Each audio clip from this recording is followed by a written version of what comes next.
Oh, right time too.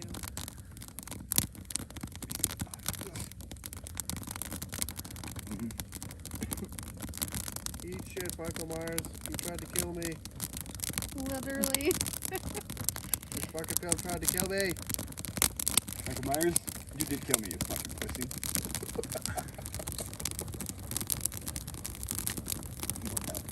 What's that for shoot? What a fuck. Are we safe? Yeah. Ah, fuck. Not too much. Yeah.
going on, everybody? It's the well, I guess we can't redo that, can we? It's the Fandom Empire Show, Tuesday night, 9:13 p.m. Eastern, just outside Toronto, Ontario, Canada. And I'm joined by three fabulous beasts. There they are right there. Why is the background all fucked up? Who fucked the background up? I don't know why it's doing that. I'll go with that, I guess.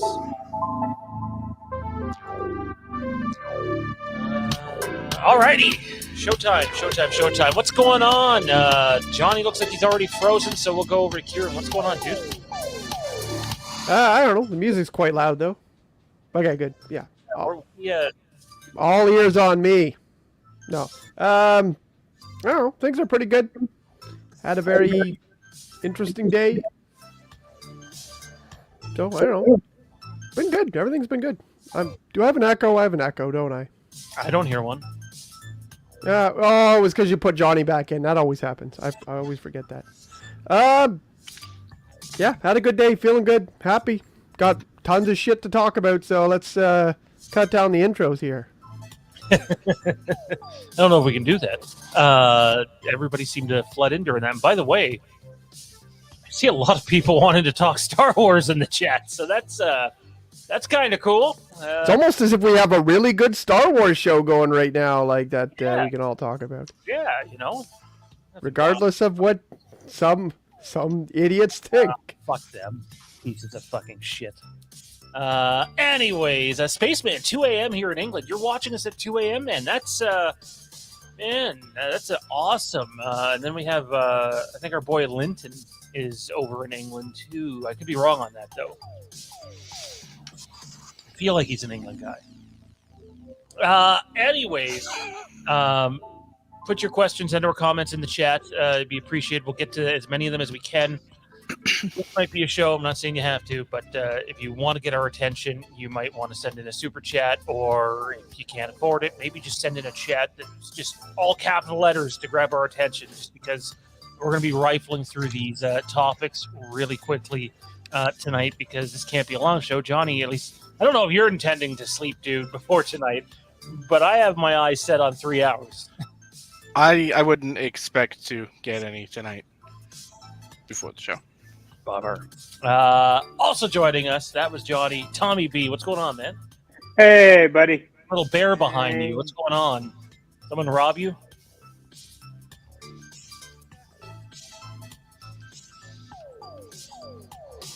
Is he frozen? He was.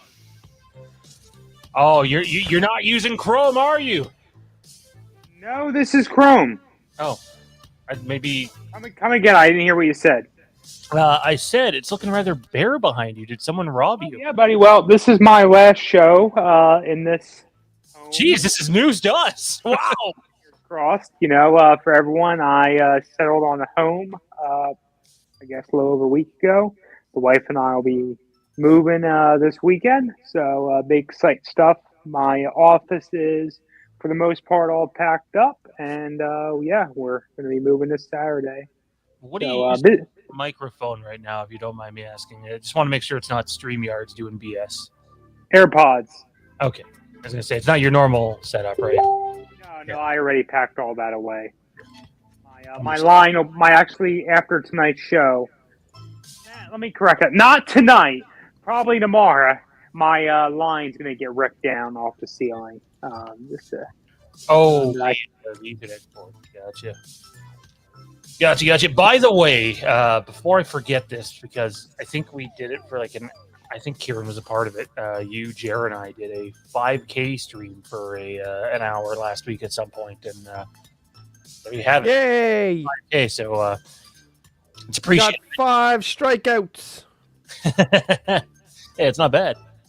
Unless you're the batter, then it's quite bad. But anyway, appreciate the Platinum sombrero.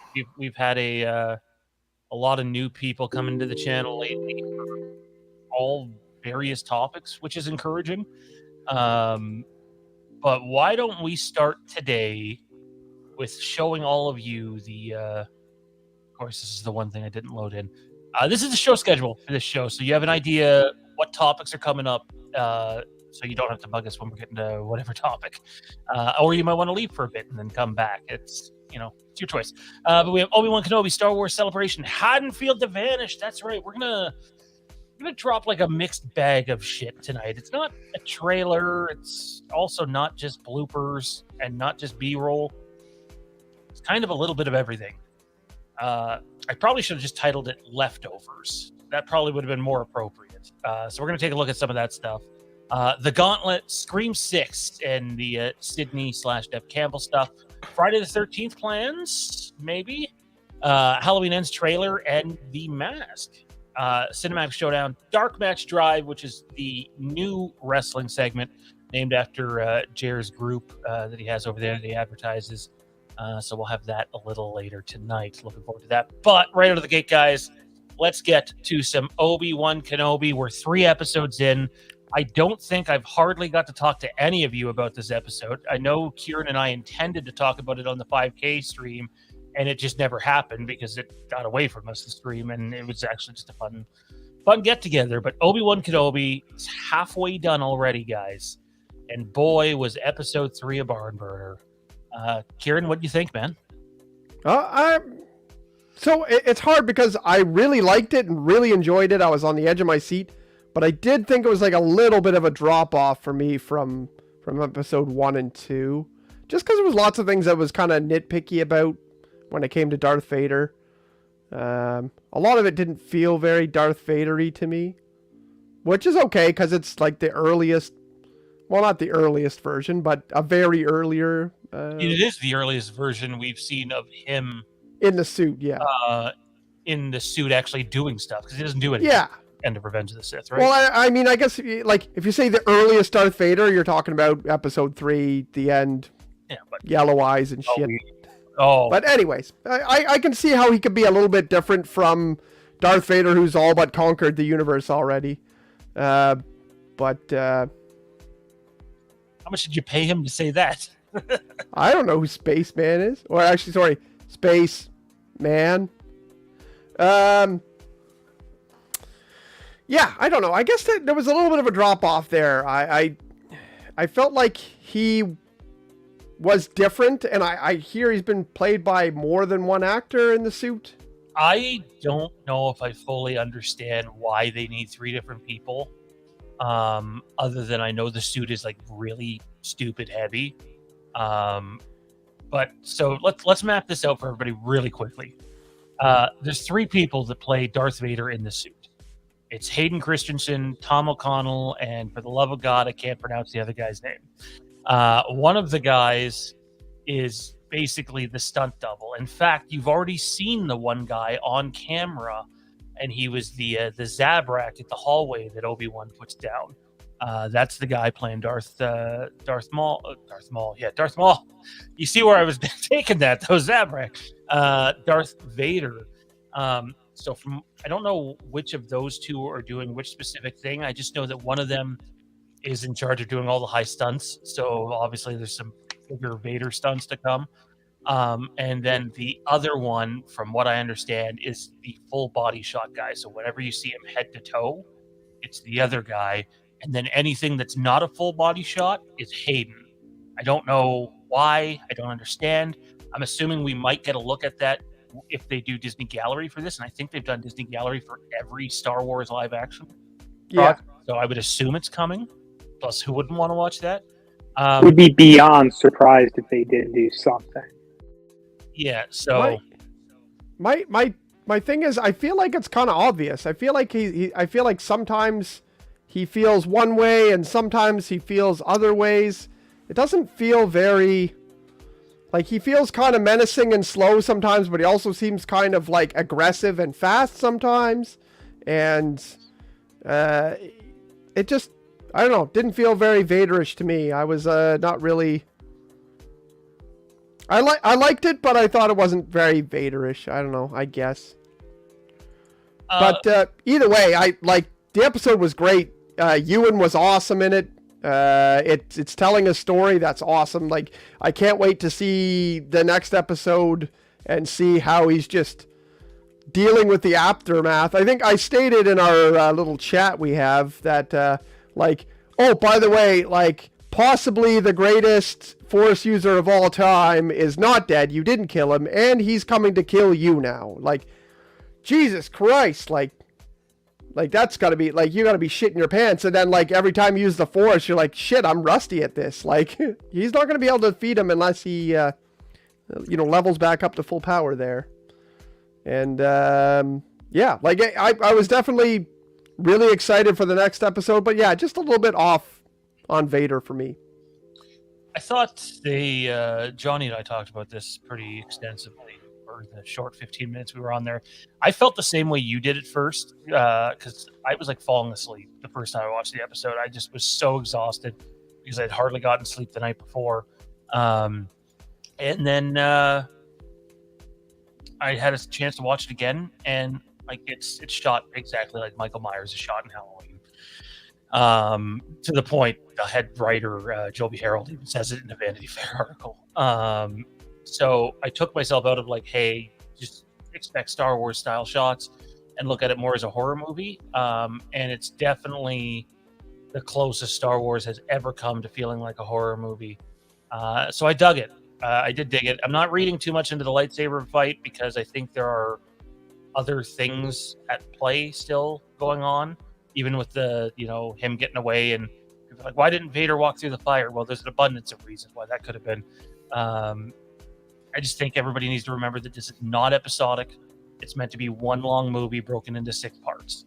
Well, he was burnt alive, so he might not be so great around fire. Yeah, and I'm sure he still has fear. So, despite what he was to think. I would say definitely he'd be distracted during this whole thing. Like, he'd be thinking, like, he wouldn't be focused. He'd either be too angry, too taken over by the dark side, or, he'd be thinking about, this is a big moment for him. So, a big moment for the both of them. I also didn't like the lightsaber fighting a lot. Like, I really didn't like it a lot, but I mean, it wasn't really a fight so much as it was like, an ass kicking, which makes sense. I don't know. There was just a bunch of moves. I don't want to get too technical here, because we could be talking about this for half an hour. We'll save that for a Star Wars show, but some of the movements and things like that didn't make sense from a fencing perspective. Yeah, try not to dive too much into that. It's not going to go down as the greatest lightsaber fight ever. And I always do. There can't be a fight in any show or any movie with me being like, that fucking punch didn't make sense. You don't throw one like that. Doesn't matter what happens. I'm always going to go over that. It's just my tick. Sorry, Tommy. I can't see mod colors. Tommy, what do you think of episode 3, man? It was shit. Or pardon me, part 3. I'm really trying not to call them episodes because they really aren't. No, it wasn't shit. Like you were saying, right? We're really seeing Vader portrayed more like a slasher way, right? And you and I, we had an exchange, and I've said this to another person. I really, as much hate as the Disney canon gets over these years since they came in, took over and all that. One of the things I really give them props for, beyond anything else, is the way they portray Vader. And I will, I'll go to the table and I'll argue we get to see Vader in a much more intense way than we used to, right? So, like, ever since in Rogue One, that's just one major example a lot of folks know, but Jedi Fallen Order is another one that comes to mind. Rebels was here and there, sort of, but here it's like on point, right? We're really seeing Vader in a whole horror-esque type of way. He's scary. Look, he's scary as shit. If you see this guy coming up here with his big old suit of armor, breathing, ventilating like that, you piss your pants, right?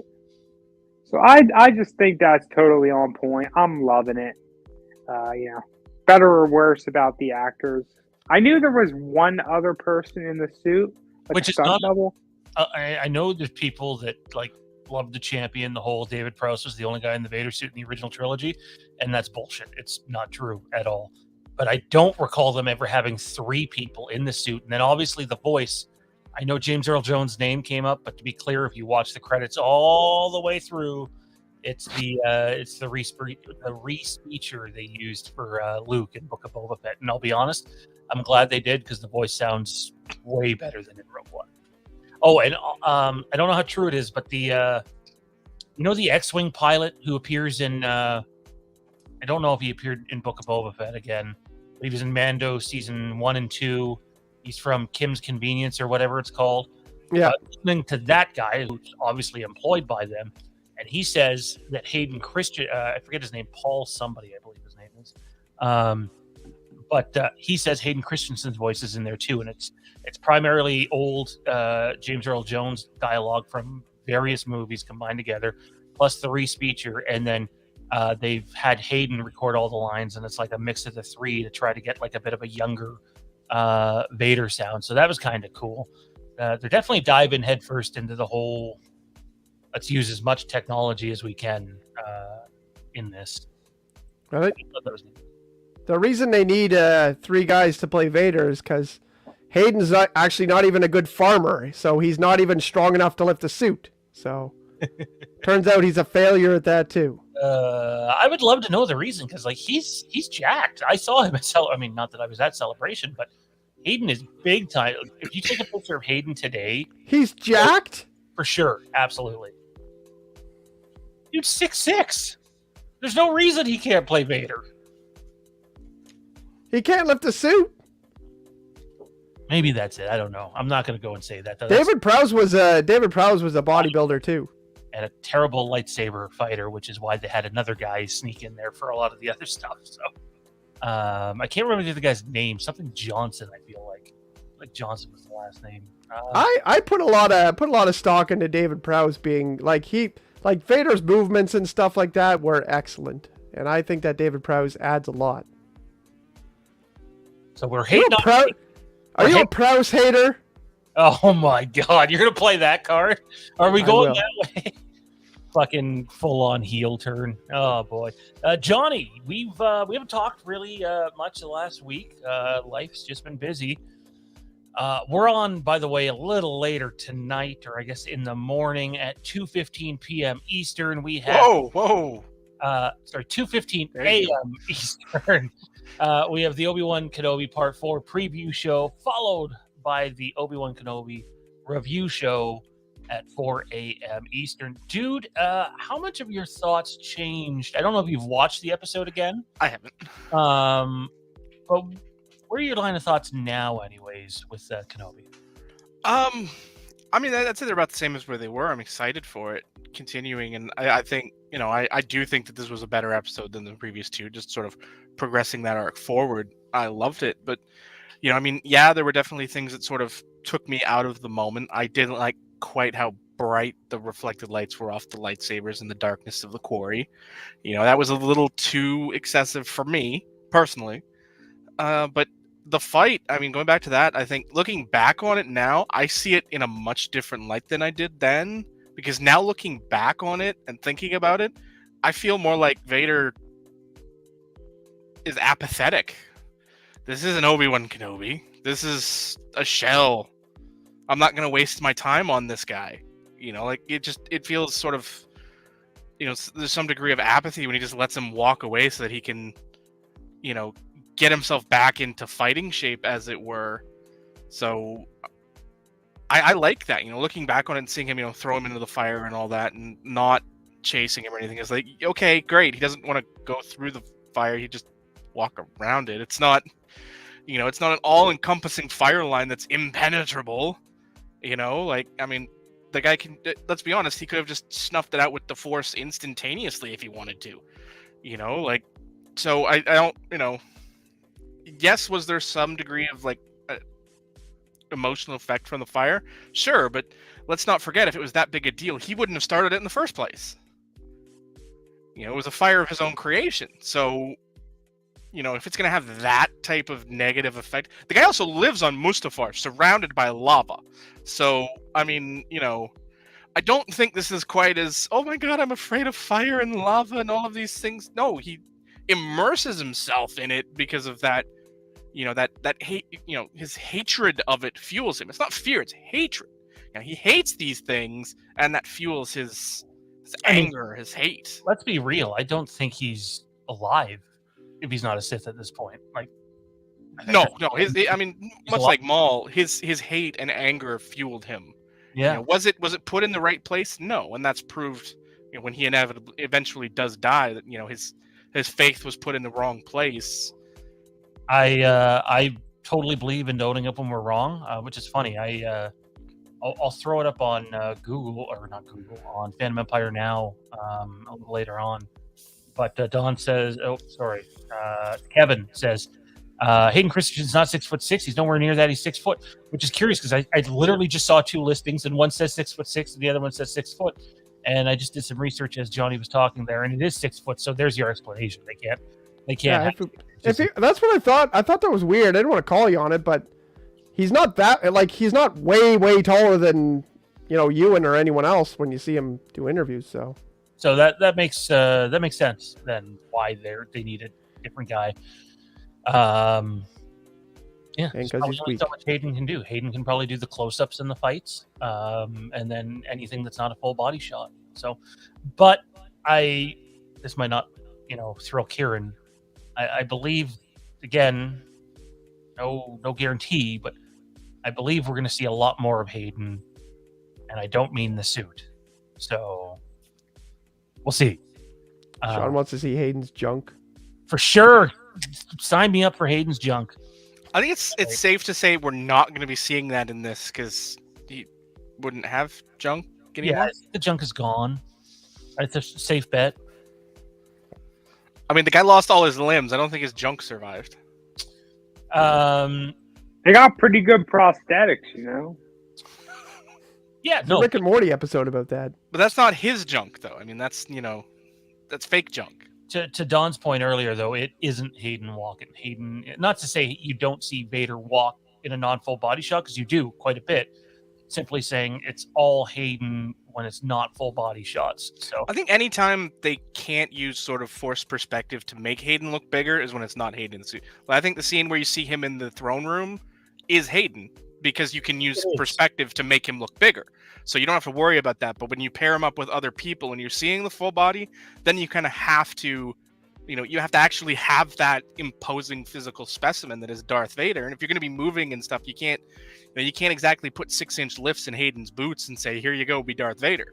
Well, that's not going to work. So you've got to put someone who is actually that physical size in the suit for those scenes where you can't, play around and have Hayden look larger and more imposing than he actually is. by the way, actually, we'll wait to talk about this until Mike's on. Someone had asked earlier predictions for episode 4, guys. Does anybody have any predictions? I'll be honest. Obviously, we've talked a lot of spoilers here on the channel. Most of those have come from places like Making Star Wars and Bespin Bulletin. You don't get more accurate than those guys. Any predictions on... My answer is tune into the preview episode tonight, or whenever you choose to watch it, and you'll hear mine. Speaking of which, the majority of the preview episode tonight is going to be top 5 Obi Wan Kenobi moments, period, just for the characters. So, which is a lot less confusing once we actually got on the same page. Yeah, that was boy, that took a while. I was like, wait, what? What you want to? He says we're gonna do a top 5 Obi-Wan moments, and I'm thinking like, okay, you mean Obi-Wan series? Like, I'm like, is there 5 moments that are like ranked? Why don't we do a top 3 and then we can expand it as the episodes progress? And and he's like, no, I mean overall. I'm like, oh, that makes a lot more sense for a top 5. Oh man, so we're doing that, and then we also did a video on. I don't know if I have the thumbnail. Good here, lord! But oh my god, does this guy not go away? I thought you weren't coming tonight. I thought you were busy. By the way, congratulations, man. Good stuff. I won't say what to your personal information, but yeah. Obi-Wan Kenobi season 2 is happening. So, well, we don't know that it's season 2. It could be a separate, standalone Obi-Wan Kenobi project, but it's supposed to be a season of TV, whatever it ends up being. And that was confirmed by Making Star Wars. At this point, it's basically an anthology series, which I know that word is anathema to Star Wars fans because, ugh, they ruined that word. But like, okay, great, but it's an effective term for what this is going to be because it's not going to be season 2, not in the way you mean. Like, right? I would expect time jump, right? Like, go another few years, and I would not expect Vader and Kenobi to meet. And everyone should know, though, that doesn't mean that season 2 is coming next year. You're looking at late 2024, early 2025. I would assume that this series was written in a way that it's supposed to stand alone. So it is. In fact, they've gone and changed the ending to it. So I'm also going to say, quit getting your hopes up. You're not getting Twin Sons as a series. like Maul, Kenobi, yeah.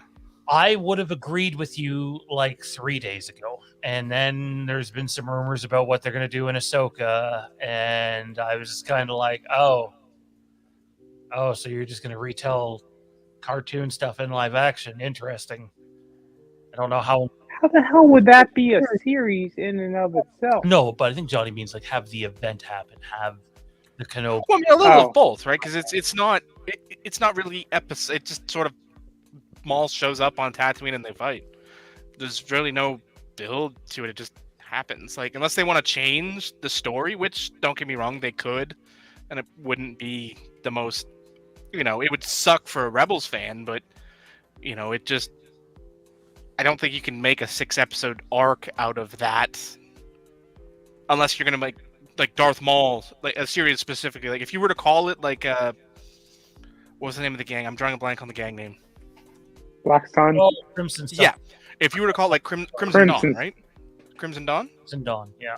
If you were to call it Crimson Dawn, then okay, I could see it culminating in the Twin Sons episode, and that battle being the ending of that. But that's a Maul series. That's not an Obi Wan series.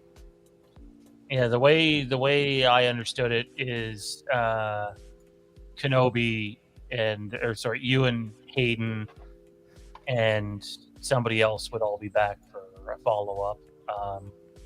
And that doesn't mean Vader's back. I mean, they could do Vader, not have their stories. Like they don't have to see each other, and they can dive back in the flashback pool. Everybody's been wanting Clone Wars flashback. Just give me a series of Vivian and Ira Blair growing up as Princess Leia, and I'm all for that. I'll watch 100 episodes of that over the next 20 years. I'd follow it for sure, absolutely. Guys, we gotta get going here. So quickly, Star Wars Celebration drop. Oh, sorry, really quick point. I mentioned this to Kieran. I don't know how many other people know this, but in episode 2 or part 2 of the Obi Wan Kenobi limited series, it turns out they very quietly went and made a very popular Star Wars Legends character canon. And that boy there, that Force-sensitive boy, is actually Corran Horn. That's right, Corran Horn, fellow Jedi Knight, and actually Jedi Master with Luke Skywalker in the expanded universe, former X-Wing pilot. And in the credits, his name shows up as Corran, and the mother's name shows up as Niche. And, well, guess what? Corran Horn in Legends had a mother named Niche. And when asked about it, I forget who it was, but someone on the story group gave like a wink face and didn't come right out and definitively say it because it's probably not their place to say it. So that was cool. But anyway, Star Wars Celebration, guys. Bunch of Star Wars stuff dropped. We got Skeleton Crew announced, coming out next year. The showrunner is John Watts from the most recent Spider-Man trilogy, which is pretty big, set during the time of The Mandalorian, that area anyways.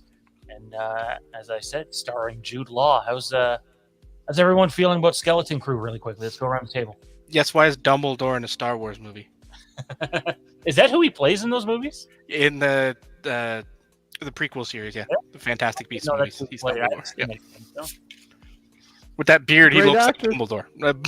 Yeah, whenever you can bring great acting talent into Star Wars, especially as like a lead, you do it. And I think it'll make your series better. Like, think about it. Imagine if Obi Wan Kenobi was starring anybody but Ewan McGregor and you weren't getting that level of performance.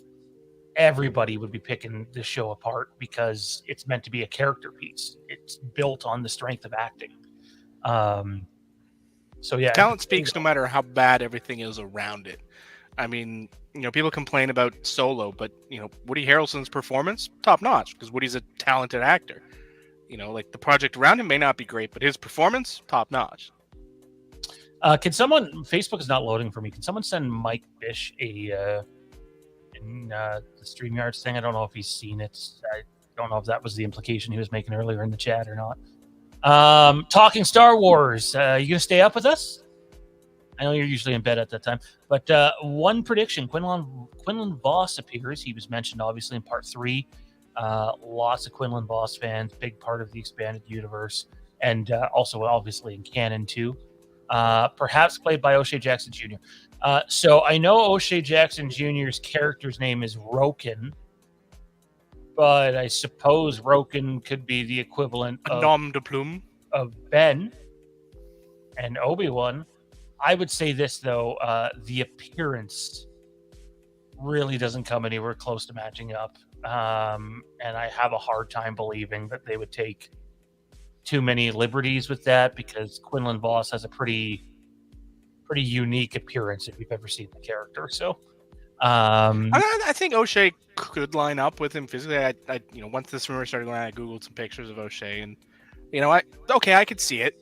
Put the dreads and really it's just the markings under the eye that they'd have to pull off. Really, there's some other physical. I'm not body shaming, but newsflash here, people. When Carrie Fisher and Mark Hamill both came back to Star Wars, they literally sent them to lose weight because they would not film at their current shape. Sorry, just being blunt.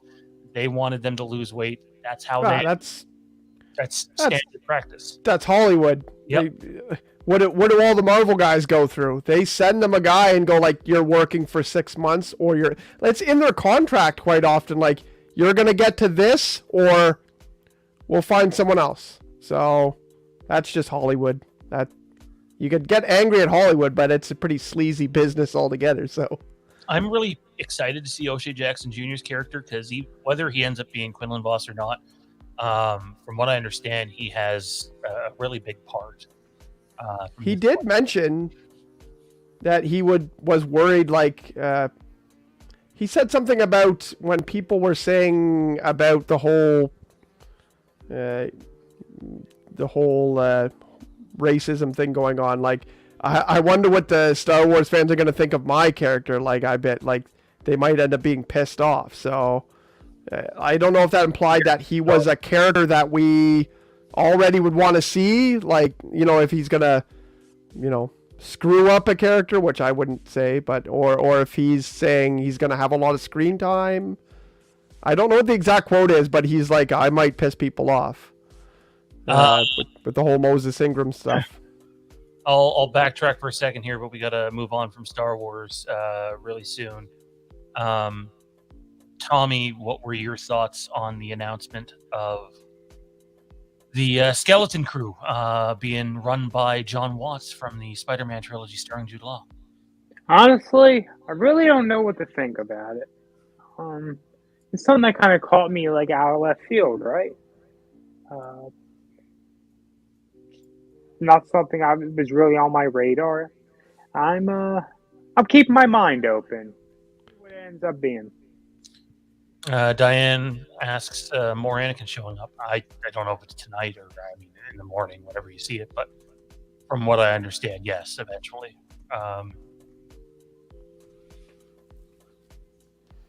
Jackson could be the guy that hides Obi-Wan. There's definitely a lot of possibilities here. We'll have to see where it goes. I'm just going to briefly touch on these. Andor trailer's out. If you haven't seen it, whenever we get back to doing a normal weekly Star Wars show after Kenobi is done, we're definitely going to take a deep dive into that, as well as the Ahsoka leaked footage. And then Mando Season 3, which we thought we were getting around Christmas, is not coming out until February. So be on the lookout for that.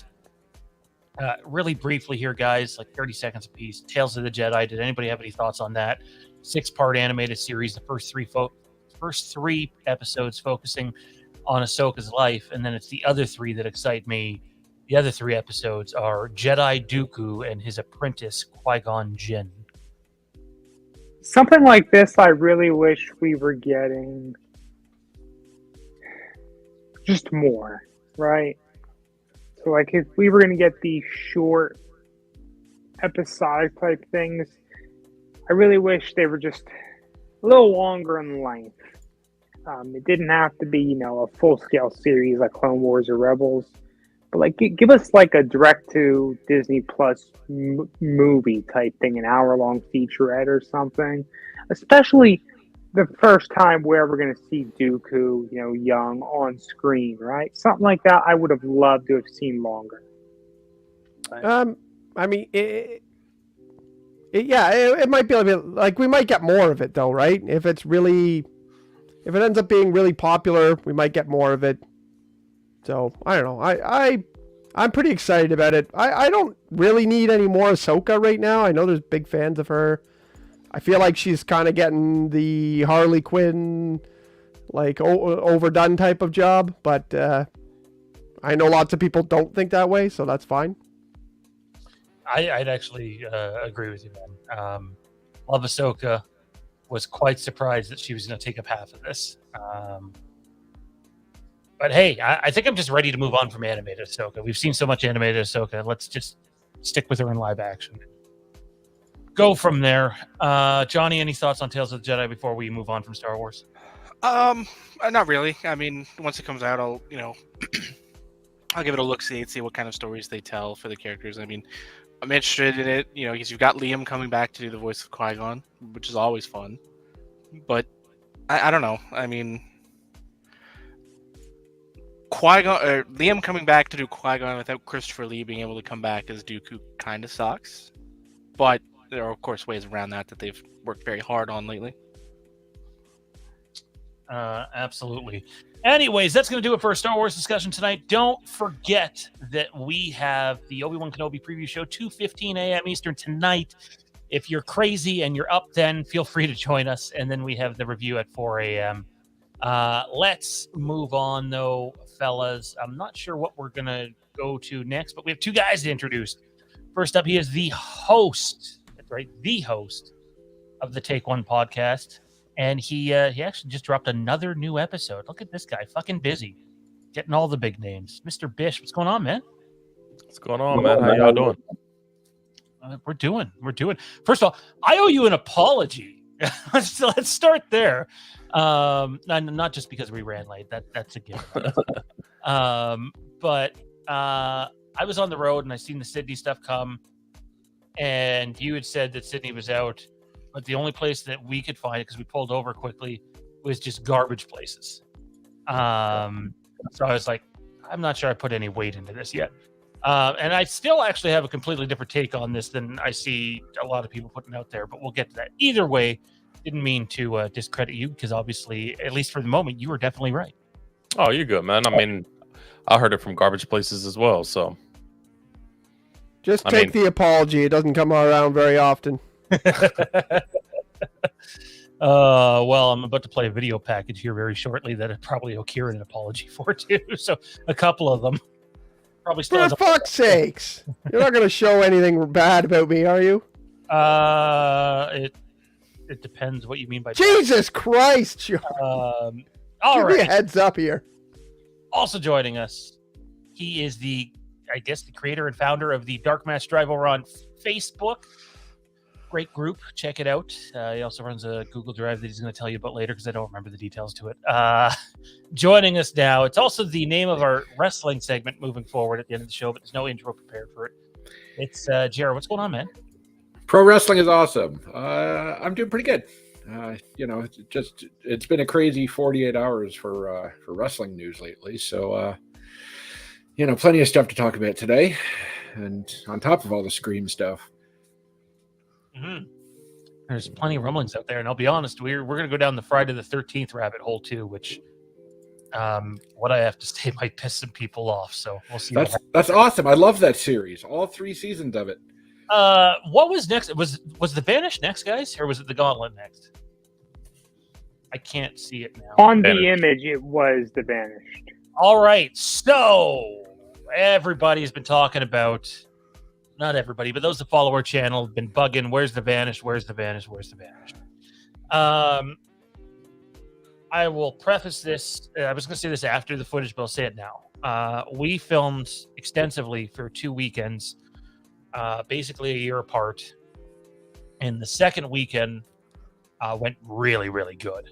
Like, it could not have gone better, in my opinion.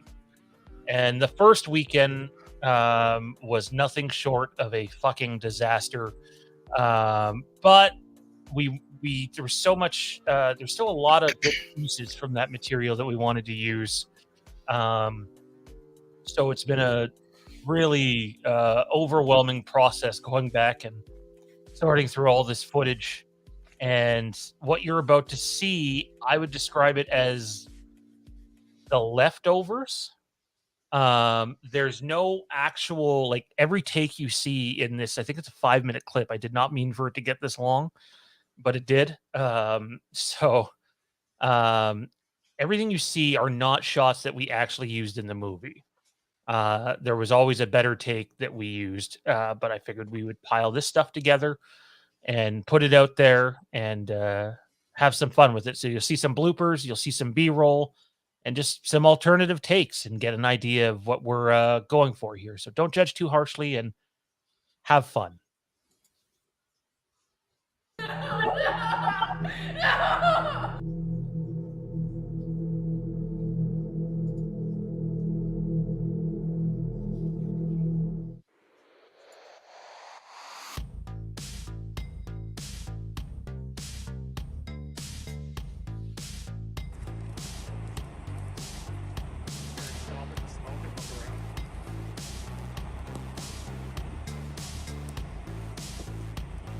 Run back around, guys. You guys Run back. No, just stand where you are. Walk forward just slightly. maybe hold your breath. Yeah. Okay. No, back a step.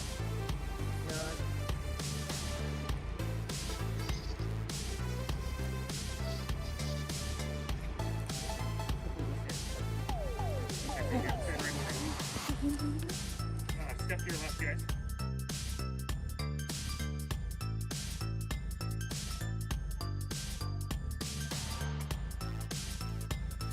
Flubber fucking ducky.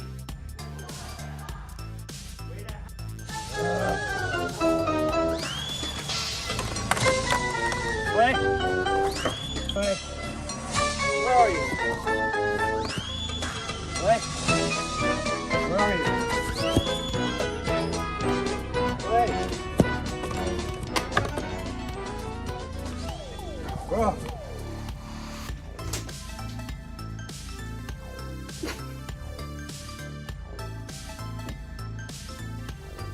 Wait, when am I supposed to go out? Because I see him coming in for a while.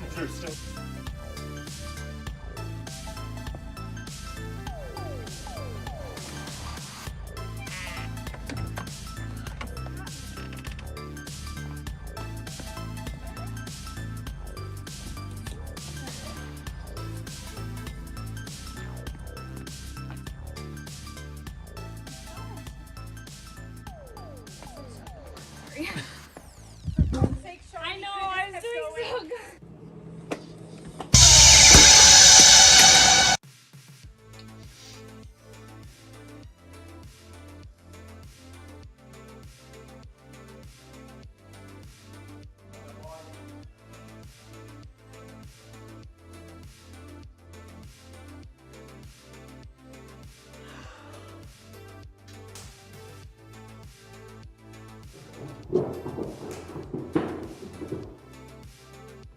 Cut.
swear this was just meant to lighten the mood. Just now people can't stop. Back to depression.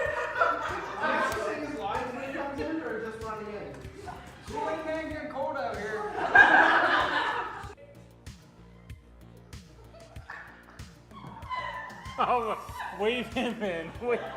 All right, take.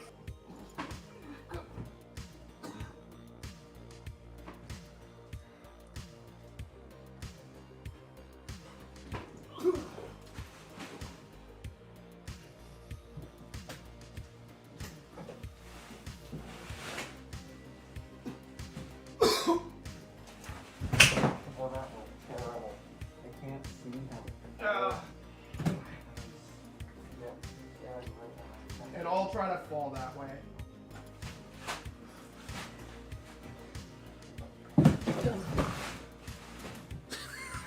Did that thing fly over? Oh yeah, the fucking tarp flies up into the shot. It's like, yeah, oh god, yeah. The face I caught here was.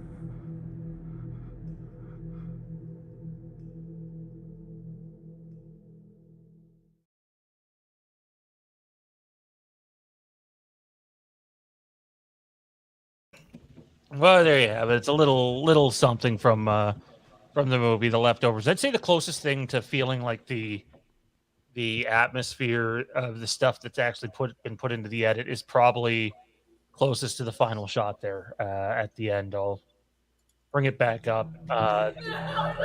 Kieran did this twice for us. Kieran is the cycle here, and I'm hiding in God, yeah. The face I caught here.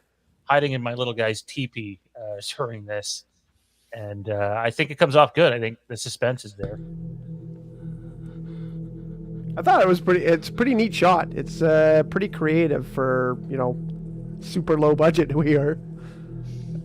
Yeah, I mean, the other take we did of it is better. Off better, flows a little better. I thought you were going to talk about how many times I got my head slammed off the counter. That brought back some painful memories. Not enough. Oh, man. So there you have it. That's a little tidbit. The truth is we're just not ready to put out a trailer yet. But to be honest, most of the footage is good. And sorry, Mike's still here. I think he's back and good. We're getting closer. And there's some non-Michael stuff I need to get with Kieran sometime this summer and do a couple of things for. And then we're basically done. So, yeah, it's exciting. What do you guys think? Feel free to chime in. Anything stand out to you guys? Other than the Kool-Aid Man thing, because that was funny. Refrigerator scene. Yes, that was fantastic. It's one of those scenes where, it's coming, because you can kind of see him up over the top of the refrigerator door there. And it was still actually, it's a really good jump scare, I thought. I don't know where it is now. Must have been. Oh, I think it was later. Probably the first half-ish. Right there. Yeah, there you go.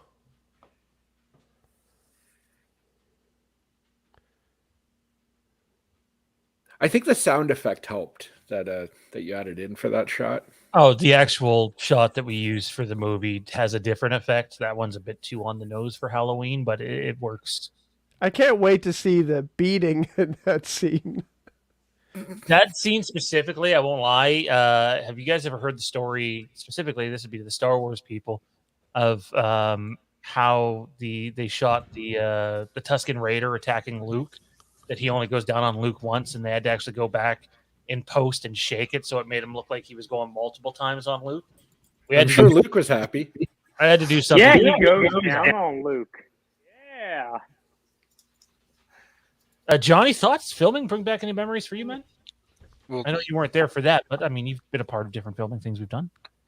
I mean, it's all about the people. That's the most fun. Is, when you get the right group of people around you. Now, when you have fun doing it, there's definitely some spots in there where you can see that sort of, camaraderie, levity coming through. That's the most fun parts of it. Not the downright nitty gritty.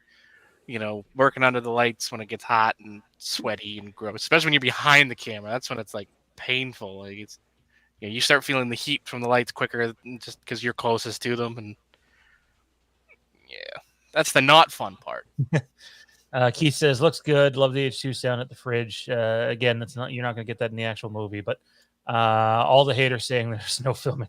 There was filming done. This guy over here probably still feels it. So he got the shit kicked out of him in basically every way possible. Pretty sure I still have a scar. It's like a little tiny line now, but I'm pretty sure it's there forever. Fucking boat motor. Who's playing the shape? So in this shot, right? Where is it here? So in this shot here, it's Ray, who's been on the channel before, and then you just seen it in the smoke. And that shot there actually is Kieran. So, honestly, Ray's had a ton of experience playing Michael before, so I expected him to be on. But Kieran was really on point when we filmed this past October, and it was good shit. It was exciting. I had fun. The second portion of filming was far less of a headache. Let's just say that. We had a lot more fun, for sure.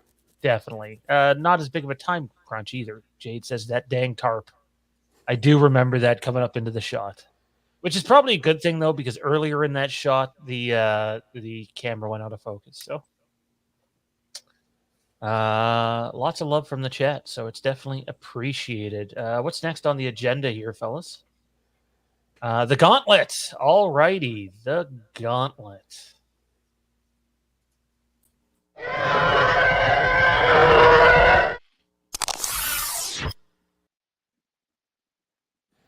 Alrighty, it's Gauntlet time. We have 6 topics, technically. Jared isn't shown here because we didn't know when he'd be coming on, that we're going to get to in this segment. The clock is still not working. I don't know what's going on with StreamYards, but we all have a buzzer set up. And we have 100 seconds to discuss each of these topics as seen above. Star Wars The Acolyte, Stranger Things Season 4, which is going to be taken by Mike. Mortal Kombat, a sequel taken by Kieran. GoldenEye, it's coming back, it sounds like, taken by Johnny. And The Bad Batch taken by Tommy. And I believe Jer is going to talk about Cody Rhodes. Is that what we agreed on? I can't remember. Indeed. All righty. So I guess I'll get this out of the way now, and I'll preface this by saying huge fucking spoiler alert. This news came down, I think it was yesterday, it might have been the day before, and hasn't begun making rounds yet, but Making Star Wars covered it over on their show.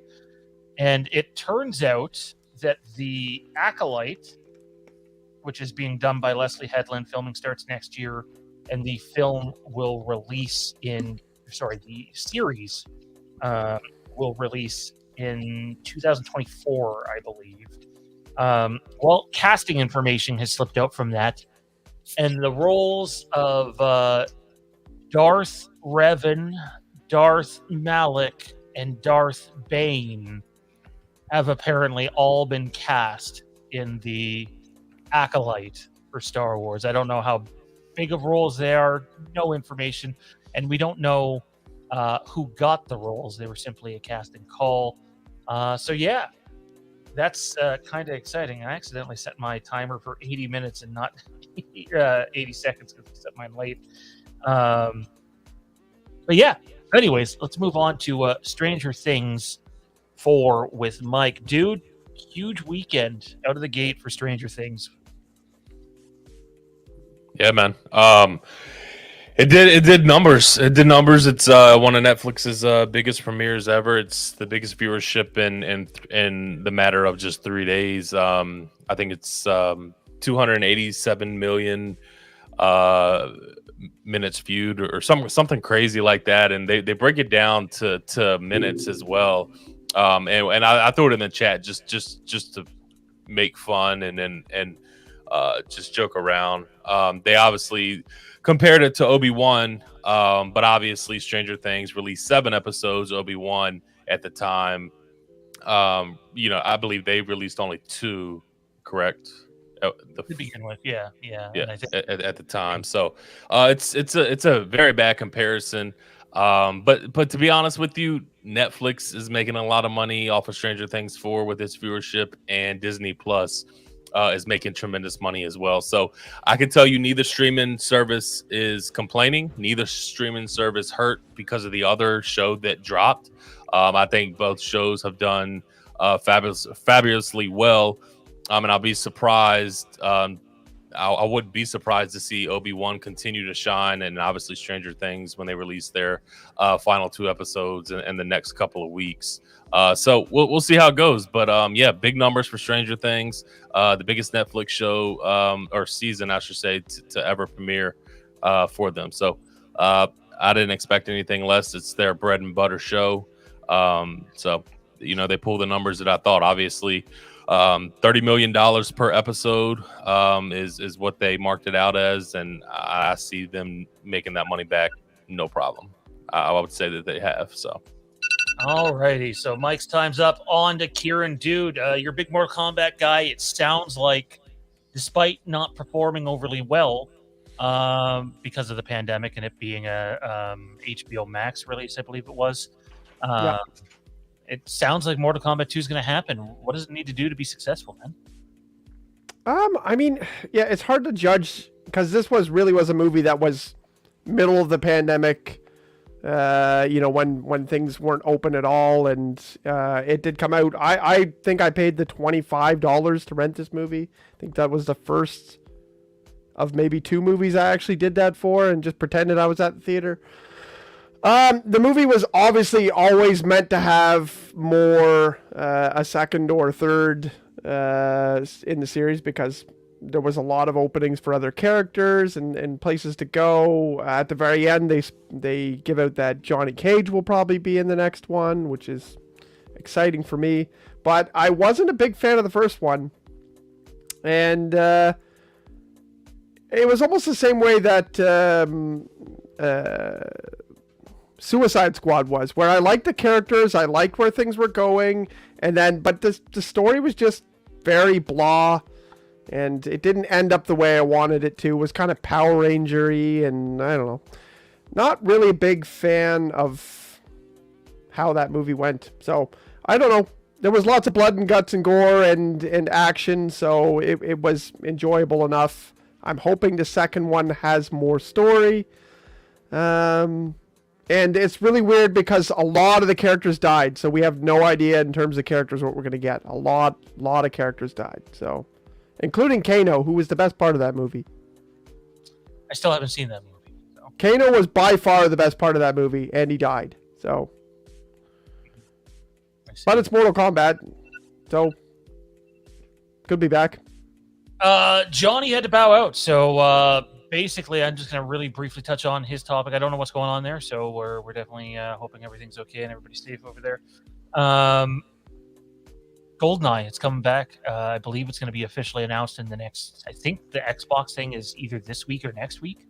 And so I'm excited. I love GoldenEye. I thought it was great. I'm sure everybody will bitch about how it doesn't live up to what all the new games and new shooter games do, but give me GoldenEye and just a chance to play that and get high and have some fun with it. It could be a good time.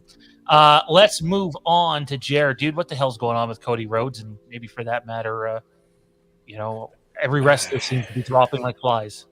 Yeah, a lot. It's a big injury week, apparently. So Cody, they put out early Sunday that Cody tore his pectoral muscle in the brawl on Raw with Seth Rollins, and then tore it completely working out that weekend.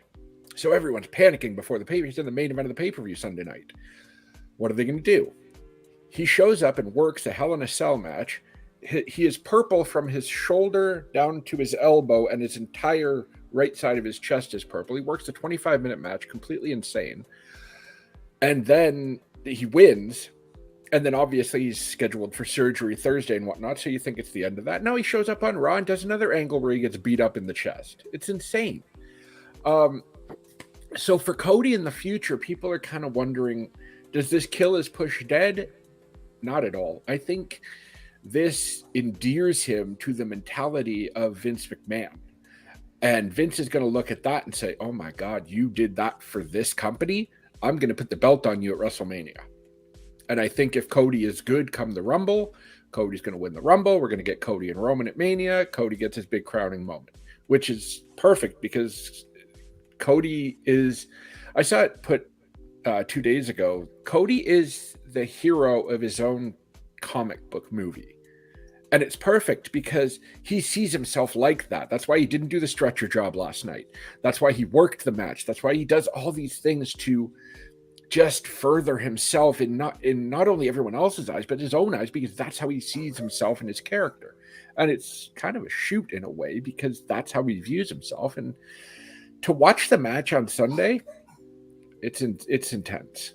And it's a lot of real things that he's going through, because you can see the injury and Seth is just jamming stuff into his, it's nuts. And WWE apparently reported that it was the most watched Hell in a Cell they didn't specify whether it's WWE Network history or WWE history in general as far as the live airing of it. But either way, and Raw the next night, obviously the rating went up 420,000 people. So whatever the Cody situation was, it got eyes on the product for Monday night. That's huge. Like that's a massive jump. So like SmackDown numbers. Myself, but that's great. Tommy B, the Bad Batch. I still haven't gotten past episode 4 of season 1. But dude, Bad Batch season 2. Why should we be excited? Why should we care?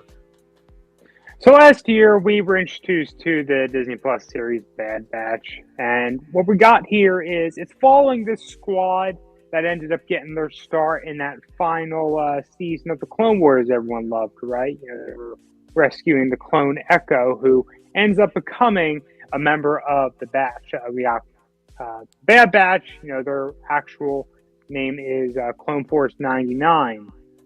In this series, we see a falling apart of the squad. Order 66 is going on. One of their members, Crosshair, actually falls away. We see this, I guess you could say, front character of the series, Omega, female clone, a kid, some other unique elements going on there. She's the main character, and we see her relationship develop with the brothers. So throughout this series, we're seeing them just try to survive in this changing world. End of last season, we're seeing in the new canon how Camino, it falls apart, it's getting destroyed. And so looking into this upcoming season, we got a trailer about a week and a half ago. And it looks pretty promising in my opinion. We're seeing at the Bad Batch, they're going forward, looking to liberate other clones, get them to safety.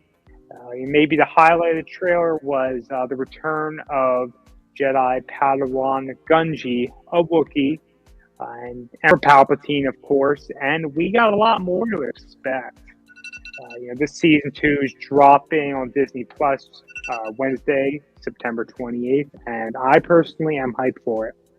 Yeah, it's crazy. You got Andor, Tales of the Jedi, and the Bad Batch season 2 all basically dropping on top of one another. So I'll get to the Bad Batch season 2 in 2023 more than likely. So eventually, I'm sure the series has a lot to offer. I just don't have. You got to pick and choose almost now. But that's kind of good because there's a little bit of Star Wars for everybody out there. Joining us back, thankfully, we assume all's good? Everything good over there? I'll tell you later. All righty. Dude, GoldenEye, what's it got to do to, please you anyways? Exist? It has to exist. That's the first answer for me, because I've been around this block a time or two. This game is the game that cried wolf for me. Every year it seems like you're hearing reports it's being remade, it's finally coming out, it's really going to happen. And even the leaked achievements that we got on Xbox Live a couple of months ago has happened 2 or 3 times in the past.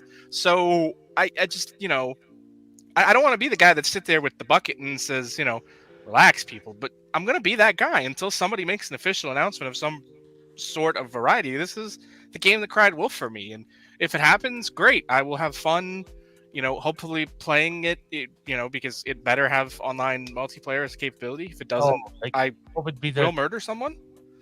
Okay. The tough part's going to be limiting it, because that's a game that, unless you create new maps, those maps are very size limited. So you can't really have, 16, 16 people. 8 people is pushing it on some of those maps. Eight people running around the facility is a lot. 16 people running around the facility, and you can't turn your head without running into somebody. Some of the other maps are definitely bigger and would probably allow for more people, but I don't know. Don't count your chickens until they hatch, is what I'm saying. You can be excited because this is the game that pioneered the first-person shooter genre as we know it. And without this game, this is the godfather of first-person shooters. As far as multiplayer goes, first-person shooter was a thing. Doom probably would have done it eventually. Quake probably would have done it eventually, and they did. But as far as consoles went, this is the godfather of first-person shooter games. And if it happens, fantastic, and I will be excited for it. And my biggest question will be, will they fix Oddjob's render? Because anybody who's ever watched the movies knows that Oddjob is not Knick Knack. They are 2 very different people, and the fact they made the only other Asian character into Oddjob was just oddly racist. Yeah, I wonder if they're going to expand on the maps. I almost feel like they might have to keep every map there, but add a little bit to it or make them slightly bigger. I don't know how they do that, or maybe you just limit it to 8 people per room, but that's kind of weird for today's day and age. Anyways, that's going to do it for the Gauntlet for this week. Appreciate everybody taking the time to talk about their topics. And it's also going to do it for our dear boy, Tommy B, who is very... Actually, you know what, Tommy? I'm going to keep you 5 more minutes. And we're going to replace things just because you had a vote, I believe, in the first one. Maybe you did. Did you vote in the first Cinematic Showdown? His vote was moot because we had you, Mike, and Kieran went first, and by that point it was already decided. Yeah, we were deciding. Tommy and I were irrelevant by the time our votes came up. So if I remember correctly, what we're looking at now is Batman 2022, Dark Knight, and was that it? Well, we'll get to that. It's time for the Cinematic Showdown.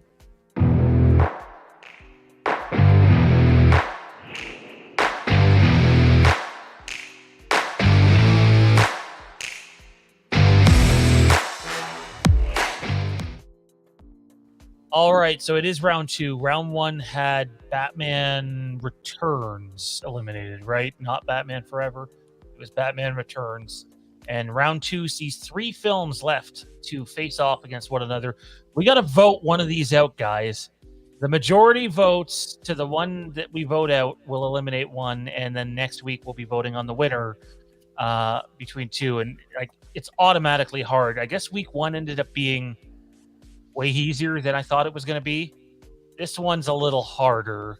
Who wants to begin? Who wants to place their vote? Which one's going? Well, I'll start first because my vote is a throwaway vote. Because yeah. I have to vote for the one I haven't seen yet. Because that's just I haven't seen it yet, so I have no idea if it's good, great, awful, or somewhere in between. So I vote the Batman simply because I haven't seen it.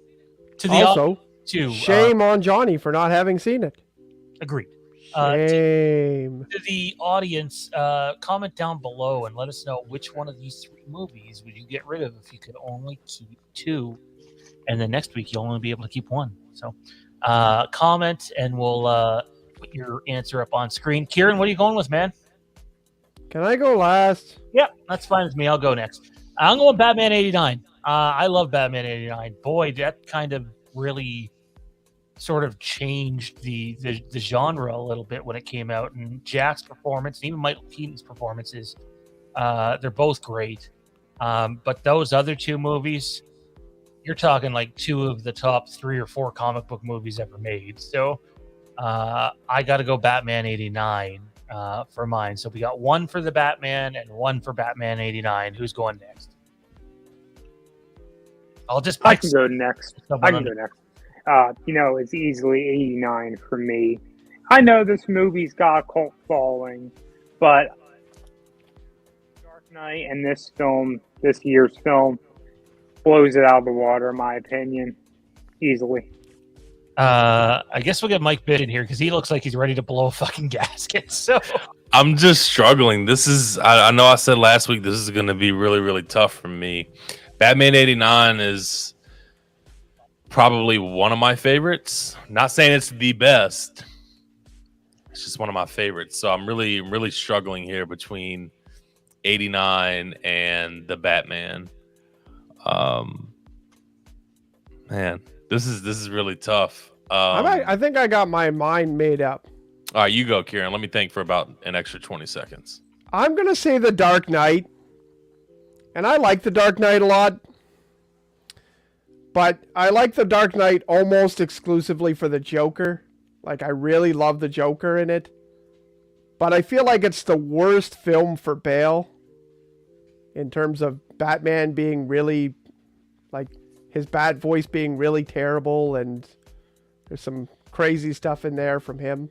And I think that's the only fault I can find in the three movies. Like, they're all great movies, but there's only one that has something that lingeringly bothers me. Actually, you know what? The package exploding in Batman's face in The Batman is really annoying too, but there's a lot of Christian Bale lisping and I don't know. I feel like it's got to be The Dark Knight for me. So the way this is going to work is if there is a tie, we're going to go to the chat for a tiebreaker. So let's see what happens. Right now we got 2 for Batman 89, 1 for the Batman, and 1 for the Dark Knight with 2 votes to go. Jer, I'm throwing you to the wolves, man. What are you going with? And all right. I'm going to go with Batman 89. Get him out of here! Oh! Because I saw that movie probably in 1991, right around the time the second Batman came out. And I was like 6 years old, and I was like, this movie's really fucking dark. It sucks. And it just didn't resonate. Now, that being said, Batman Forever and Batman and Robin, those were some great Batman movies. Well, I may have just said that for Kieran's reaction. I think Jer just eliminated Batman 89, but Mike, what were you going to I think Jer just eliminated his opinion for the rest of his life. Man,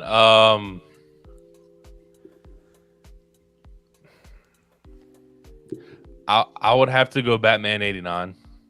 Oh. Yeah, I like it better. I enjoy it better, but the better film, in my opinion, is the Batman. It really is. I mean, there's no question about it.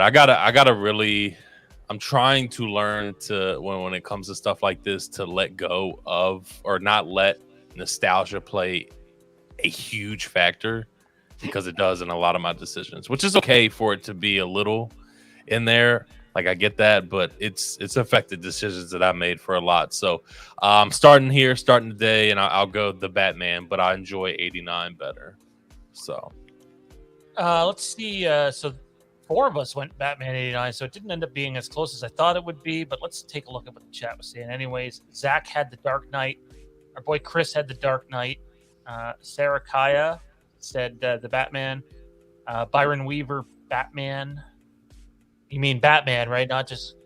I want to be clear. I think you mean Batman 89. Well, there's only one Batman that was listed. Everyone else has the in the title. Fat Pat. You know who's going to be pissed off about this? Terrence. Oh, poor Terrence. Oh, man. I wonder what hole he's hiding in right now. Terrence's favorite Batman movie would be Batman and Robin. Let's not ask his opinion. Keith, Batman 89. Indy Phantom, Batman 89. Byron Weaver, Batman 89. Matt says Heath is the best villain, but I slightly prefer the Batman over the Dark Knight. I'm with you, actually. I never thought that I would say that before seeing the Batman, but I'm saying it now. Batman 89 for... Did you put in 2 votes? Really? You're You think just because you're a Patreon member, you get to put in 2 different votes? He's rigging the vote. He's rigging the system. By the way, for those that don't have Chris on social media, he put out a fucking dope Michael Myers custom mask. That looks amazing, man. Loved it. Batman Begins wasn't an option, Kenny. The Dark Knight and Batman 89. Well, there you have it. That's the cinematic showdown, which means next week, final round, the Batman versus the Dark Knight. Let's see who wins out. Tommy B, thanks for doing this, man. We know it's a big weekend for you, dude. Congratulations to you. Wait, I got a request. Can Johnny not be part of that then? Or we force him to see the movie? I do think you'd have to, for a win, you might have a point here. I'll even talk to him about it off there. We don't have time to discuss it on there. We got to keep moving. Tommy, thanks for doing this, man. Obi Wan Kenobi, episode 4 tomorrow. Watto, you heard it here first. Watto, big Watto appearance. It's totally. Hope to check it out tomorrow morning. If not, I'll catch tomorrow. Tomorrow's also premiere of Miss Marvel for anyone interested in that. Also worth checking out. So good week for fandom. Good time. Everyone have a enjoyable rest of the show. There you have it, Tommy B. He's off doing Tommy B things. I am trying to really quickly get an image up here. I don't know how fast it's going to happen. So I'll start off with this. Mike provided this information for us in the chat earlier. We talked about Joker 2 being greenlit before. I guess now it's official. And that is Todd Phillips posted a picture of the Joker script, or Joker sequel script with the title, and Joaquin Phoenix reading it. And actually, if you have good enough tools at your disposal, you can twist that picture sideways, zoom in on the script, and actually see the whole page of the script too. So maybe they're thinking diehards won't do that, but that whole fucking page of the script's going to be all over Reddit if it isn't already. Mike, your thoughts on a Joker sequel, sir? Super excited. I think we talked about this before when we first started hearing rumblings. I'm somebody who really enjoyed Joker. I thought it is one of the best comic book films ever made, in my opinion. And I'm excited to see what the sequel is. I'm glad we got a little something other than just words on an article. So seeing the picture got me a little bit more excited, as simple as it may be. But seeing that script in Joaquin Phoenix's hand, I can't wait, man. Kieran, your thoughts on a Joker sequel, man? I agree with Matthew Farisi. I was kind of disappointed to find out that Joker 2 is going to happen, because we don't need a Joker 2. It's a self-contained story. That's good. It doesn't need a sequel, and I feel like the sequel will probably, at its best, be a little bit worse than... I mean, it could still be really good, but I don't think it could possibly be as good or better, so... I don't know. I wish they would turn their focus other ways. I mean, it's very much an independent project, though. It's not one of those big ticket items that everybody's doing around the the conference room at Warner Brothers. This is definitely a Todd Phillips driven thing. All we need to hear now is that Batman's in it, and then I'll just be like, well, fuck this movie. I don't want to hear it. I'm good without it. I don't think Batman's gonna happen. He better not be. Joaquin Phoenix is just such an incredible actor that I think that he could take something that's chicken shit and make chicken salad out of it. So I'm hopeful, but I'm kind of with you. Like, I was fine at the end of Joker going, yeah, that was fucking awesome. That's fucking brilliant. That's one of the best comic book movies of all time. Just leave it alone. So I'm curious what they do. I'll say this. The title's a bit out there. Who can pronounce that? Who wants to take a shot? Johnny, go ahead. You take a shot at that. That's Joker Folie à Deux, which translates to Madness of Two. Madness 4-2? 4-2? Or I think it's one of those ones with like sort of multiple possible pronunciations depending on, like, Madness for 2. I think Chaos for 2 also. is a loose interpretation. So I don't know if they're implying some Harley Quinn stuff here, or there was my god, the rumor of I'd say it's more likely Bruce Wayne than Harley Quinn, but we'll have to see what happens. I don't know what way they're going to go with this, but I mean, I'm Joaquin Phoenix, big time Joaquin Phoenix fan. So, could I point out something about that reference? So, madness by two, also known as shared psychosis or shared delusional disorder, is a psychiatric syndrome in which symptoms of a delusional belief and sometimes hallucinations are transmitted from one individual to another. Oh, that makes me think they're going down the route that was teased, that he's not actually the Joker, but the guy that inspires the Joker. Oh, Maybe great! We're doing Gotham. Gotham turned to shit quick, in my opinion. Well, yeah, Yep. that was the whole point of the I don't was a- storylines. That's not it. that was like a Fox TV show. It was always going to end up being shit. Like they. And yet it pandered wasn't to until the- like the last season. Yeah, no, it was shitty before the last season. Joker is my favorite DC flick. I'm just excited to see where they will go with it. I get the self-contained thing, but these are uncharted waters, and in the tradition of the comic world. Yeah, I'll say this: as long as they make the movie in the vein of the first movie and stay with those type of tones and feel, and they don't try to turn it into something that it's not, I'll be happy in that regard. So.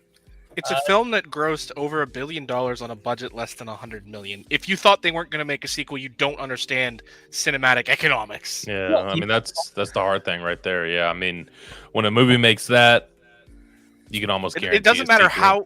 It does not matter Yeah. how bad the sequel pitch is. All you have to do is walk in and say, "Joker 2," and they're like, I mean, "Green light, let's go." Think about it. I mean, there have been people. John Carpenter didn't want to make a second Halloween film, whatever, but getting pushed back from whatever because of the amount of money it made. I mean, it's just gonna happen. I mean, that's why Michael Myers continued, right? They made so much money with the character. They're like, "Let's bring it back." Yeah, That's true. Well, that's true. Like, if I you mean, he gave didn't me- even want to write Halloween 2. He wanted it to be an anthology series, right? Like that was his goal. It was just a different thing Yeah. every time out. And he ended up going that way, thankfully. If you gave me, like $1,000, I'd listen to all Jared's opinions. Why, you're cheap. Byron asks states, hopefully Joker 2 is a solid follow-up, and then asks, when is it coming out, 2024, 2025? I'm going to go one step further, man. Don't count 2023 out for this movie, because the writing process for it was extremely extensive, just like the first movie, but the turnaround time for that first movie was super quick. And usually that spells disaster, and it sure as hell didn't for that film. So It's not a post-production monster. Like, think of it more like a Halloween movie where post-production is not, you don't have to do millions and millions of dollars in green screens, computer effects to make a film like Joker, that you can turn it around very quickly. Man, the more I think about this movie, the more pissed I am. The first movie has several different interpretations to it that you can all think about whether they're real or not. Like, a lot of people think he died in the fridge. But I mean, that sort of plays though with the Joker, like canonically in the comics, right? I mean, he's a All of character that- who told a million different origin stories for himself that are canon. I feel like all that stuff gets ruined as soon as you show where it goes now. I think it depends how they do it. I would like to think that there's going to be lots of nuance, and I'm going to give it a chance for sure. I'm excited for it, but it has big time potential to really hurt what it started. So we'll have to see what happens there. It's gonna bring it. It's I'm gonna gonna make wait- money. It's gonna make money. So I'm going to wait till Jared sees it, and if he hates it, then I'll see it. Honestly, my thing to anybody that's on the fence would be, if clearly Joaquin Phoenix has signed on for this thing. He doesn't do sequels. Like, I don't know if you guys remember, he is your Doctor Strange. Not Cumberbatch. Phoenix was choice number one for Doctor Strange. And as soon as he heard how many fucking movies he was going to have to sign on for, he was, fuck that shit. That's not happening. That's just the type of guy he is. So to get him back, there has to be at least something compelling there. Because I can honestly say that's a guy who's not signing on, at least giving his track record, just for money. So And even his take from the first movie is not very much. Even his points on the back end were not very much. So I would like to think that this is going to be a passion project, but we'll have to wait and see. I don't think he's ever done a sequel, period. I don't think so, man. I think this would be the first. I'm taking a quick look through his IMDb profile, and I do not see anything that is obviously a sequel title. There's no twos or anything like that. It's all individual. So, I mean, could one of them be a sequel to something else? Yes, okay, but nothing that points that way. He's extremely picky, so I'm hopeful because of that, but we'll wait and see. I am with Kieran, though. They could really fuck this up, so hopefully that doesn't happen. Let's keep this ball rolling, fellas. Scream 6 is apparently going to be without Neve Campbell. Apparently. I'm going to stick to that, and I'll address that in a few. But Neve Campbell won't return for Scream 6 after rejecting the offer. It didn't equate to my value. I know there were people pushing that she didn't like the script or whatever. This is not a story-related thing. This is a financial thing.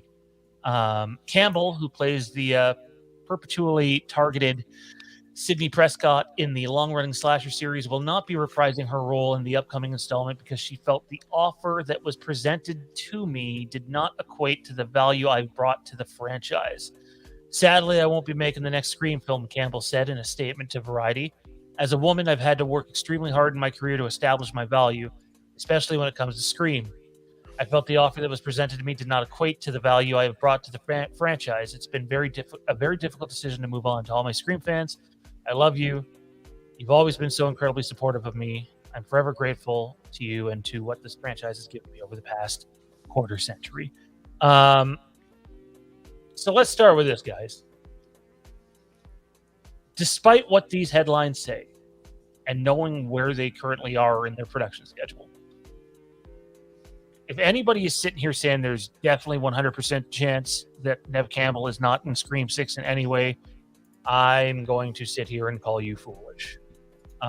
This is a negotiation tactic. I don't even believe shooting is started because it's happening up here in Quebec. The interesting thing is we don't get too many scoops outside of Halloween, but we'd stated a couple months ago that we had one for Scream. So I'm just going to come out with what that scoop was now, because now I don't know if it's going to happen. And it was Sydney had, a pretty pivotal role to play, and not just in the typical Sydney fashion. And I don't know what the fuck they do with the movie now. Like, I don't know if they just assumed that she was going to come on no matter what. And the new movie, to my understanding, is based around a lot of new characters. We know, is it Hayden Panettiere is returning as Kirby. It is believed that Courtney Cox is returning as Gale Weathers. But the Sydney thing I find very, very interesting, because that kind of leaves a hole in their movie now. So it hasn't started yet. It can turn around. I know there's a lot of people being like, nope, it's done. It's not happening. But hey, look, you lowball a performer in 2022 because filming is still a nightmare, believe it or not. These sets still all have to follow these protocols, and it's not the same as it used to be. I've seen David Arquette, Jamie Lee Curtis, and I believe others have come to Campbell's defense. So if they did lowball her, then they're fucking stupid. And good luck, because all the goodwill they built up from 5, I know 5 is subjective for some people, but the overall general audience really received 5 well. It made a bunch of money, and now you may have gone and just fucking blown all that up in your face, which is par for the course for this franchise, in my opinion. Thoughts, guys, on Neve Campbell apparently being out for now on Scream 6? I mean, it's hard for me to sit here and say, where I stand on this, because, obviously nobody's going to say numbers. And that's the thing. We don't know what is, and it's hard. Like when Neve says in her statement to Variety that, they didn't place my value to the franchise high enough. Like, well, you're not getting paid for the franchise. You're getting paid for this film. So it's quantifiable to your workload in that film. I hate to say it, but let's be honest, Neve Campbell, you are not an A-list star. You never reached that plateau. You didn't pass that height. I get that, but she has earned her stripes for this series. I'm not saying she hasn't earned her stripes for this series. Like, that's the thing. I have to bounce back on that. Yeah. If she's wanting like I'm the star of this film. I am the heart and soul of this film. I'm in every scene of this film. Money for being a character who's only in a handful of parts of it, that's a huge quantifiable difference in pay scale, but like if she's trying to push, like I'm not saying she should, like if she's only in, let's purely hypothetically, if she's only in like 10 to 12 minutes and she wants I'm the star of this film money, that's not equal. No, I'm sorry, but no, that's bad budgeting, so I can see the studio pushing back on that. And that makes sense, both sides. But if you're looking to be someone who's in, like you said, a fair part of this, and if you're in like half the movie, 2/3 of the movie, and you're looking for I'm in the whole movie as the star money, then that is fair because of your value to the franchise. But if you're trying to go like 3-4 stations above your actual role in this, then there's a bit more like it's hard to go from A to B without knowing what they're offering, what she's part of versus what she wants to be paid as. So it's Hollywood smoke and mirrors, and we'll never know the truth because nobody's ever going to tell us that. But we can take the things we've learned and the things we hear and sort of quantify it. And I will state perfectly well that I am on Nev's side in this. Okay, I'm stating the facts, but my opinion is she probably deserves more than they're offering her because without Nev Campbell, there is no Scream franchise, and that's a fact. But if she's looking for top billing pay when she's only in a small portion, her name value doesn't carry that weight. You're muted. I almost want to throw a whole fucking show without doing it. Dean Renner says it's supposed to start this week, but it got pushed to tomorrow. So I'm just going to come out with it because who knows if it's going to happen or not. As far as I know, Sydney's part was the ending of the movie, and that it was significant. And even though Dean's saying she was scheduled to do 4 days of shooting, I think that's what you mean by that. Donald Pleasant shot for 6 days on Halloween. So things are different, obviously, now. And you can have a pivotal role and an important role in a movie without being significantly involved in screen time of the movie. There's a bunch of movies that have proved Darth Vader, A New Hope, Luke Skywalker, The Last Jedi, sorry, Luke Skywalker, The Force Awakens. Very important role. So I don't know. I don't know if the endings changed or if they've twisted stories around or what, but I don't know what happens now. I was actually kind of like, hey, go Scream, show that you can move on from, just one person. And then more details started to come out. And I was like, oh, you're not actually doing this by choice. You lowballed her. Okay. Because I'm at a point with Halloween with that. Like whatever comes next for Halloween, do not involve Jamie Lee Curtis. I'm sorry. Like just bluntly, don't involve her. Move on. You need to be able to grow. So we'll have to wait and see what happens. Does anybody else have any thoughts on Nev Campbell not returning to the next Scream movie? I have mixed thoughts. I mean, you can kind of go either way with this. I'm a big Nev Campbell fan. I think one of the I mean, let's be honest, she didn't have that much screen time in this new film. I thought one of the good things that the writers did in Scream 2022 was they wrote these new characters pretty well to where it was more of a passing of the torch type of thing. So to hear that she has or was supposed to have a pivotal role in the new film, interesting. That's very interesting to hear and interesting to know what they plan to go with that. Obviously, they were supposed to start shooting. Shooting was supposed to start yesterday into mid-August. Now, I know Dean said that they're going to start filming tomorrow, but how much of the film are they going to have to switch to that? Now, if it is only the end of the film, how is that going to ruin it? Are they going to be able to come up with something that that it just kind of ruins what their whole plan is and can kind of be defeating to the purpose? I mean, because I'm sure in their eyes they thought that they could get Nev back, but then again, to be honest with you, if she was that pivotal to the story that they really wanted to do, pay her the money. I mean, I feel like she has deserved, at least in this franchise, to be paid what she wants. Obviously, it can't be out of this world, but I don't see her asking for out of this world money. I don't know. I mean, it's like Johnny said, it's so hard to dive into a conversation like this because we're not going to get the numbers. I agree with you, Sean. Doesn't mean that she's not going to be in 6. It could be a negotiating tactic. And if she doesn't end up being in 6, there's no indication that she won't show up in a 7, because I think this is going to be at least with these directors and writers, a 3-film series at the minimum, in my opinion. So, I mean, there's so many different ways that you can go with this.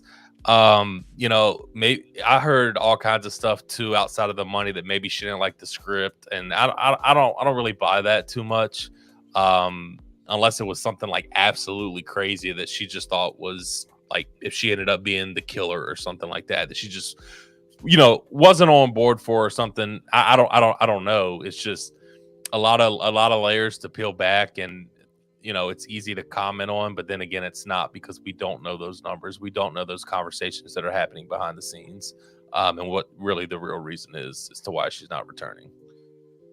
Yeah, go ahead, Jer. Just an interesting point that kind of stuck out to me, and I just pulled up the article again to reread it. But she points out specifically, as a woman, I've had to work extremely hard in my career to establish my value. I'm almost wondering if she feels slighted, like she was given a lowball offer because she's a woman. Maybe it seems like she's pointing fingers in that direction. Do you think that makes sense from her perspective? Yeah, maybe. Yeah, I agree with that. I mean, and also I think in the article, some article I read, her and Jamie Lee Curtis have had many conversations about, these are two of the biggest scream queens that we have, and how they haven't made the money that me and you think that they might have made in this franchise until later in the films. So I don't know. I mean, on the outside looking in, yes, they're making great money. But obviously it wasn't like that all the way through. So I don't know. It's so hard to comment on just because we don't know those numbers. But yeah, I mean, I would agree that that's kind of what she's hinting at too. So I'm curious if I'm not going to go down that road. I'll say this. Diane put in the chat earlier, was supposed to set up her huge role in Scream 7. I don't know if that is accurate. I heard it was supposed to set up Scream 7, not necessarily her whole huge role in Scream 7, pardon me. But I'd heard that after the success of 5, that they were basically doing the Halloween Blumhouse thing. They were going to do 2 movies, and that didn't come to be. Not necessarily at the same time, but 2 movies in relatively quick order, and so it almost stands as its own trilogy. And then 4 is kind of like the divider of the 2 trilogies. So now I don't know if that happens at all. I'll tell you, I'm not like, I don't know. Like, Jenna Ortega signed on to do this film. Obviously, Courtney Cox said in an interview yesterday, shortly after the Neve Campbell stuff came out, that she's signed on to do this film as well, as Sean has pointed out. And obviously Hayden Panettiere is coming back. So Jenna Ortega is very young. She is starting to be in pivotal roles now. So they have a young star for this. It's just going to be so weird for me, like really, really weird not to see Neve in a Scream film, despite how long she may be in it or what her role may be. Obviously this would be the first one, and I don't know, man. It just comes off as super odd. Like, I've talked to Sean about this. Like, I understand like getting time to move on from Jamie Lee Curtis, and maybe it's time to do the same with Neve, but for some reason I don't have the same feeling of, I feel like they need to move away from Neve as much as I do Halloween should move away from Jamie Lee Curtis. And I don't know why.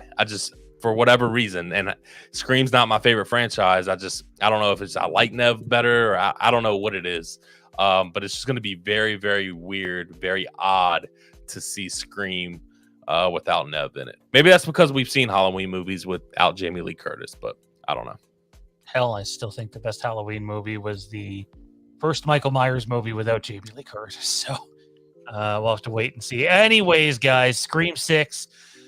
Maybe. Well, I got a question for you. I know Johnny answered this, but do you feel like Neve is in the wrong here, or how do you feel about it? Not if she was lowballed. And I think, like, even with her being this, like, franchise does not exist without her. So even if she was only coming back for another third act role, I'm not saying she should have got paid like she was in the full movie, but it still should have been a hefty payday. Like I agree. Mark Hamill got $1 million to go to Skellig Michael for 3 days. $1 million plus points on the back end.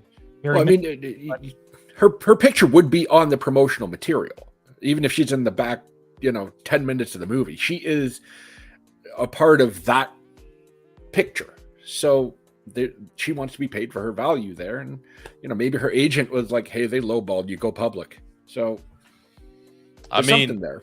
I mean, because it kind of first, when we started to, I know Sean pointed this out, we started to see it on these, I don't want to say cornball websites, but not any verified websites about, over the weekend. Supposedly what has happened was she was at a convention and some fans were asking her, was she coming back for Screen 6? And she straight up told them no.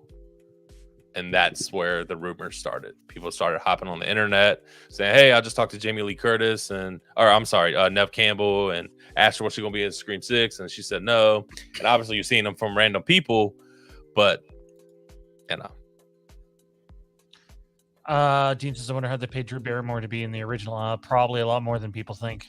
I think she was the highest paid actress in the film, if I recall correctly. Well, she was supposed to be the lead, and it got switched. So I thought that same thing, too. So I don't know if she was supposed to be Sydney per se, but she was supposed to be she was supposed to have a much, much bigger role. Well, let's be honest, though, that does go back to the name value article. I mean, at that time, mid-90s, Drew Barrymore's name on a poster put butts in the seats. Big time. Money, money, money, money. Anyway, Scream 6, how does everybody feel? Intriguing things going on. Hopefully Nev Campbell gets what she deserves if she does come back. And if she doesn't, then hopefully they're able to massage the story into something serviceable. Anyways, on to Halloween. Let me preface this by saying it's probably not good news. So don't shoot the messenger. Actually, this is kind of it's speculation based by me, but I'm gonna lay out some evidence here quickly before we go. I also want to preview the video that we have coming out this week. Mike and I didn't get a chance to get together and record any more this week, but the atmosphere of Halloween Ends comes out a little later this week, Thursday or Friday, and then we'll get together and record next week and get a couple other videos ready for you guys. But everybody seems to be asking, where is the Halloween Ends trailer, even though we're only in the second week of June? However, after doing some digging, I don't know if this thing's as close as anybody thinks, or everybody seems to think, including us, because I'm not going to lie, I thought this thing was going to be attached to the Black Phone. It made the most sense in the world. Get more asses in the seats to that. Not that they don't release it online, because they do. But typically, a movie trailer that's going to be shown in the cinemas has to go and get rated before it screens.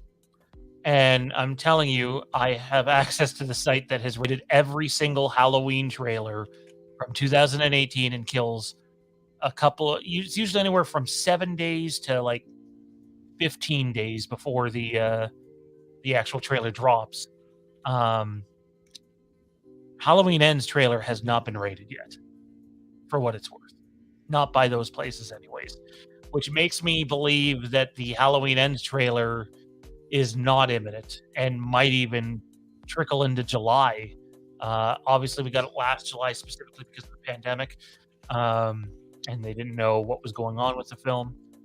But apparently it has not been rated yet, which would mean there won't be a trailer next week unless something weird happens. I won't rule it out, but I would also go as far to say there probably won't be a trailer the following week either. And if it's not the following week, I don't know how you get this thing attached to the Black Phone. If you do, it's just in the nick of time. Any thoughts on a trailer, guys? I'm not even I don't need a trailer either. I'm just ready to see the film. Yeah, I'm ready to see the film too. I mean, I agree with you though. I mean, you talk about the breakdown of what we've seen in the past as far as rating a trailer and what it's attached to. I mean, once Friday hits, we'll be 2 weeks out from the 24th, which would be the Black Phone, but it would have to be rated before then because obviously there's early screenings that week as far as like Wednesday and Thursday before that actual Friday release. So yeah, it's, I mean, if I don't know, it sounded like the best plan was to attach it to the Black Phone. I don't know what other film you would really attach it to that would be attractive. I would have to look at July's, but if it doesn't get attached to the Black Phone, obviously we will be leading into July. So maybe July 4th weekend that week. I don't know, but that's very interesting that you pointed that out. Because we saw that with the last trailer. I mean, every trailer. So as far as the rating, so creeping up on the Black Phone release, which I'm very excited for. But yeah, no rating. To be clear, it's not like I just have access to the site. A bunch of people do, and you would see the photos tweeted all over about the trailer being rated, and it just has not been yet. So I think it's time to scale back the expectation on when we might get it. We know Kieran's got to go. Kieran, before you go, I'm gonna switch this a little bit because I'm assuming you just don't give a shit about the trailer. Maybe you do. I don't know. But on the wrestling front, since you're not going to be able to be a part of it, I'd just like your thoughts on the MJF thing quickly. Work or not work? And where can everybody find you at? And when can we expect anything Rick and Morty? I think it might have started out kind of like a shoot, but it's a work. As for where everyone can find me, kind of on Facebook, but mostly just to look at dumb videos and shit. Rarely ever to look at what people are doing, so I don't know. You can add me, I might friend you. But I'm more likely to watch stupid videos. Is that good enough for you, Sean? Can I get out? You watch the videos on Dark Match Drive, at least. I do. I watch that friggin' stupid clown wrestler in GCW all the time. Toink. Every time I'm like, there better be a good match, that fucking clown guy comes out. Oh, Psycho Clown? Yeah. What do you hate with Psycho? Pagano? Oh, Pagano. Yeah, he's the shit. Can I say something before Kieran leaves? Yeah. No. And this, think of the movies that have come out this year, movies that we have talked about on this podcast tonight. I am willing to say, I think the best, my favorite movie to come out this year is Top Gun Maverick. It's one of the best movies I've seen in a really, really long time. And I'm not a Top Gun fan. I didn't go into it expecting what we got out of it. It just blew my mind. It was really, really, really good. I love the way that I don't know if anybody else on the panel has had a chance to see it, but even if you're not a Top Gun fan, like I went with my family, and they've never even seen the ones that I went with, saw the original. I have, of course, but they loved the film. And I thought it was done so beautifully. And it was just absolutely amazing. So I just wanted to point that out. And if you haven't seen it, please go see it. I'm a little confused why that required Kieran's presence. I think because he really wants me to see it. I do. And actually, I do actually really want to see it. Like I made plans to see it last weekend, and then the plans just didn't work out. It wasn't a movie that I was like, oh man, I got to get to the theater to see. But if I knew it was going to be as good as it was, then I would have. To be honest, I just didn't expect it, to be honest with you. And maybe that's why. Maybe that played a little bit into why it is so good. Not saying that that's the reason, but you know how it is. A movie that you're not expecting, kind of to blow you back a little bit. When it's really good, it kind of plays a factor. So yeah, I thought it was just a ranking of rifles. Quick fact: I looked into getting my pilot's license for a while, and it is just way too expensive. Way too expensive.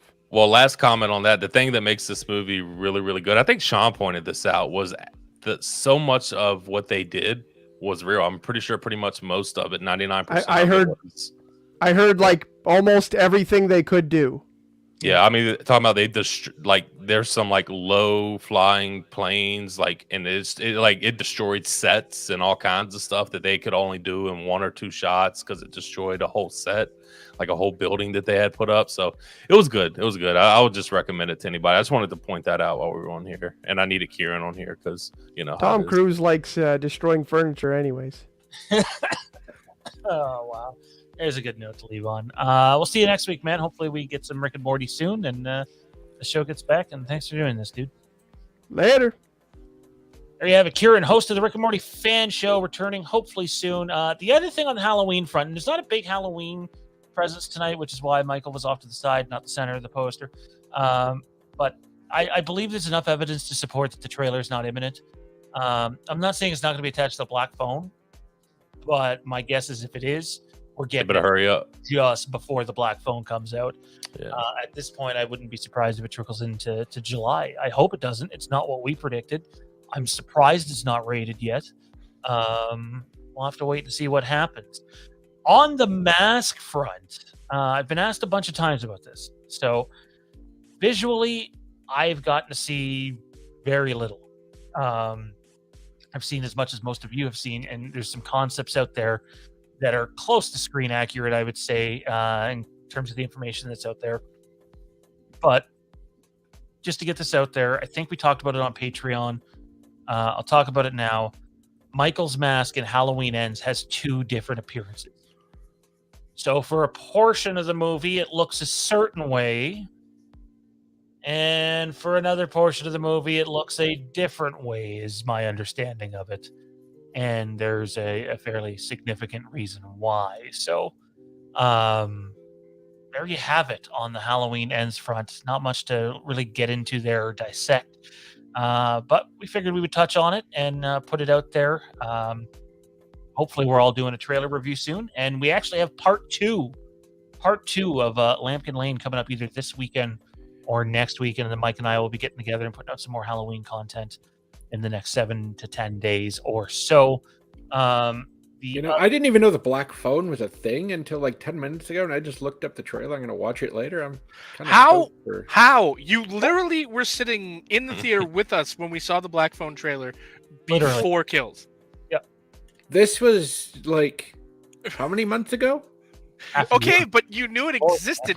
It's safe to say that I'd forgotten about it until now. Yeah, absolutely. It was supposed to come out in January, I think, and then it got pushed back. I would explain it because it just comes out like 2 weeks or something, and yeah, you did know it existed because we saw the trailer together.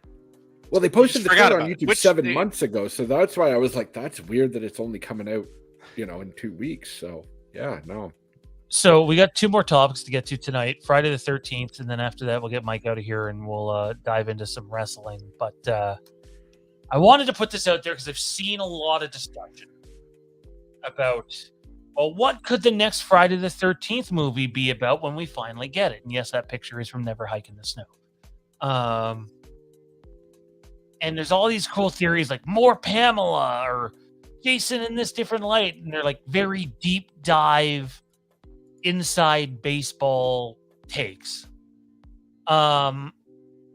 So I'm going to be the jerk and break all their hearts. That's simply not going to happen.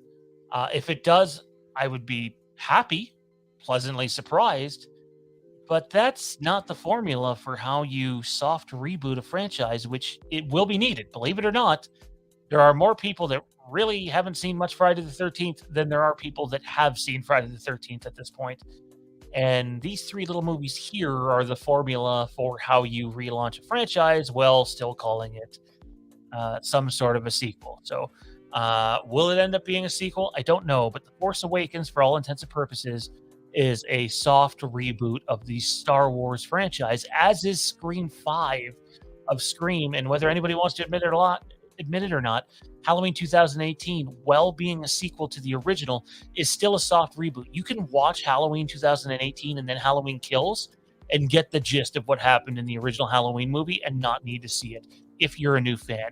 I know there's some people that'll think that's blasphemy, but the fact is these movies, specifically the Halloween movies, are being designed as a trilogy, and in that trilogy is not the original film.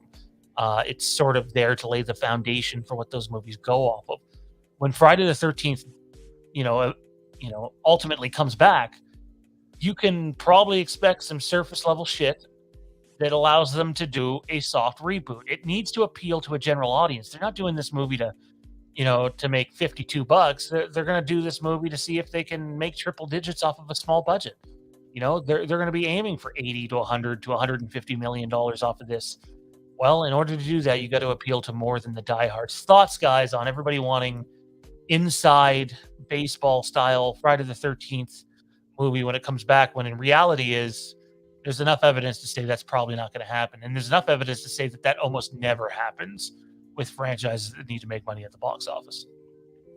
It's all about where they sort of place the the line of transgression. It was very easy for Halloween for them to just say, okay, everything after 1 doesn't exist.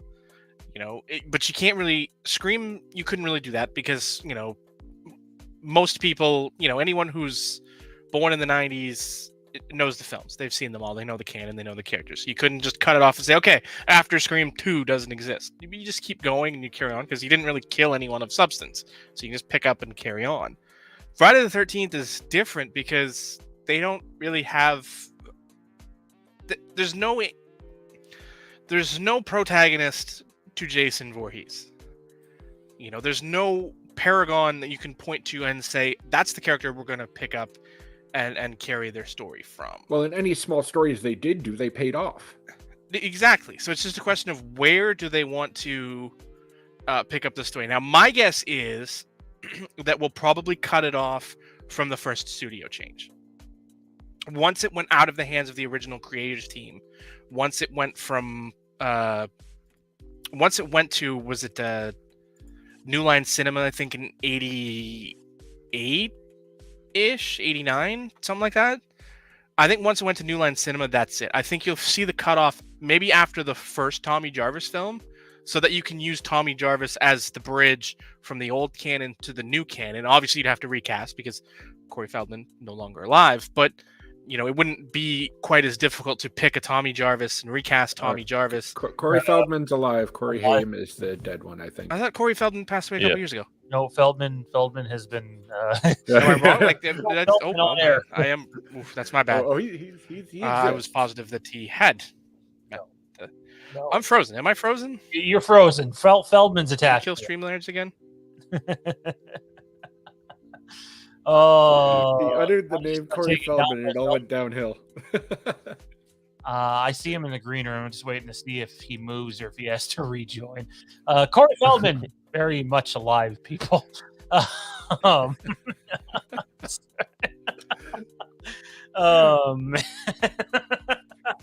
People are like, what? Yeah, that went off the rails in such an unexpected way. After that. You guys remember when Aaron Rodgers used to be a fucking cowboy? He used to have a fucking mustache. He's a badass. What the fuck is he now? Some fucking Big Lebowski fucking piece of shit? Keanu Reeves, Matthew McConaughey, sushi avocado eating hippie? What the fuck? Okay, so that was an awkward time for StreamYards to break for me. Yeah, we said Feldman came for you, so apparently. But I mean, let's be honest. Corey Feldman's name doesn't carry a lot of weight. Sorry. Don't YouTube anything he's done in the last 10 years. Don't do that. Yeah. Although apparently he's supposed to be in the new Goonies movie, so I don't know. Grain of salt on that one. Wait, there's a new Goonies movie? Yeah, they're making a Goonies sequel. Well, I don't necessarily disagree with that, but I puke. I don't know how I feel about that one. I'm gonna need a minute. It could, if it's like the kids of the Goonies going on a new thing, then I can live with that. I can get behind that too, but look, you don't touch the Goonies, you don't touch Back to the Future, you don't touch The Breakfast Club, you don't touch fucking Home Alone. 19,000 sequels. I think it's safe to say stay away from Brat Pack movies. I think that's safe. Stay away from the Brat Pack movies of the 80s and we're good. Our friend Steven chimes in, hey Sean, this isn't trailer related, but have you heard any rumors about the sound design, the team mixing Halloween Ends? No, not at all, to be honest. And everything that was in that screening that they were talking about, to my understanding, like in terms of score and stuff, was all old stuff. So, and my guess is they probably burnt that bridge with IMAX. I know there's some drama there. Dean also points out in the chat that he would expect Dolby Cinema. I don't even know if we'll get that, if I'm being honest. Hopefully, that'd be nice, although we don't have a really good one near us. That'd be cool. I'll be honest, the theater that we seen kills and suck balls. The audio was terrible. So Cineplex North Oshawa has Atmos. Yeah, so it might air there. It depends on what comes out around that time too, right? So depends what movies are demanding the screen time. I still prefer the VIP screen though out in Pickering. It's fantastic. Anywho though, Mike, thoughts on Friday the 13th before we get you out of here, man? I mean, I agree with everything Johnny said. I'm interested just to see where they go with it. I'm kind of with you though. Almost everything Johnny said. We don't need a second person killing Corey Feldman here. It broke first, but I did admit that I was wrong about that. I agree thought with it had happened. everything logical that Johnny said. So yeah, I'm excited to see where it goes, man. I'm tired of talking about the lawsuit and the possibilities. I'm just ready to. We deserve a new film. I mean, I'm somebody who really enjoyed the remake, so I'm excited to see what we're gonna get next in this franchise and in the world of step Mr. one: Voorhees. give the rights back to Gun Media to fix the video game. Yeah. Well. Oh, speaking of video games, The Quarry comes out Friday. June 10th. I'm excited. I'm planning to stream that all weekend. Oh, you on Twitch? Yes, sir. I will not be Shoot me your watching. Twitch. I want to experience the story by myself the first time. Oh, actually, true. Never mind. Don't give me your shit. I think I watched Johnny play like Far Cry 6 or something for like an hour, and he was on a boat and he died like 70 times. So that was a hard mission. Thank you. Anyways, that's going to do it for the Friday the 13th discussion for this week. Mike, as we stated, we have some other Halloween content coming up. But you got a podcast you're doing right now, man. Where can everybody find you at? Yeah, you can follow me on Twitter at MichaelBish_ and on Instagram at MBish_. Podcast wise, Take One Podcast. It's on Spotify, Apple Podcasts, all kinds of stuff. My buddy of mine is coming on this week. We're going to dive more into the Nev Campbell story. We're going to actually do a rank the Scream franchises, and then obviously we'll dive deep more into some Stranger Things 4 talk as well. So good show coming this weekend. That'll be out Friday on all major podcast platforms. So. Awesome, man. Appreciate everything you do here, and we'll catch you next week, dude. All right, guys. Have a good show.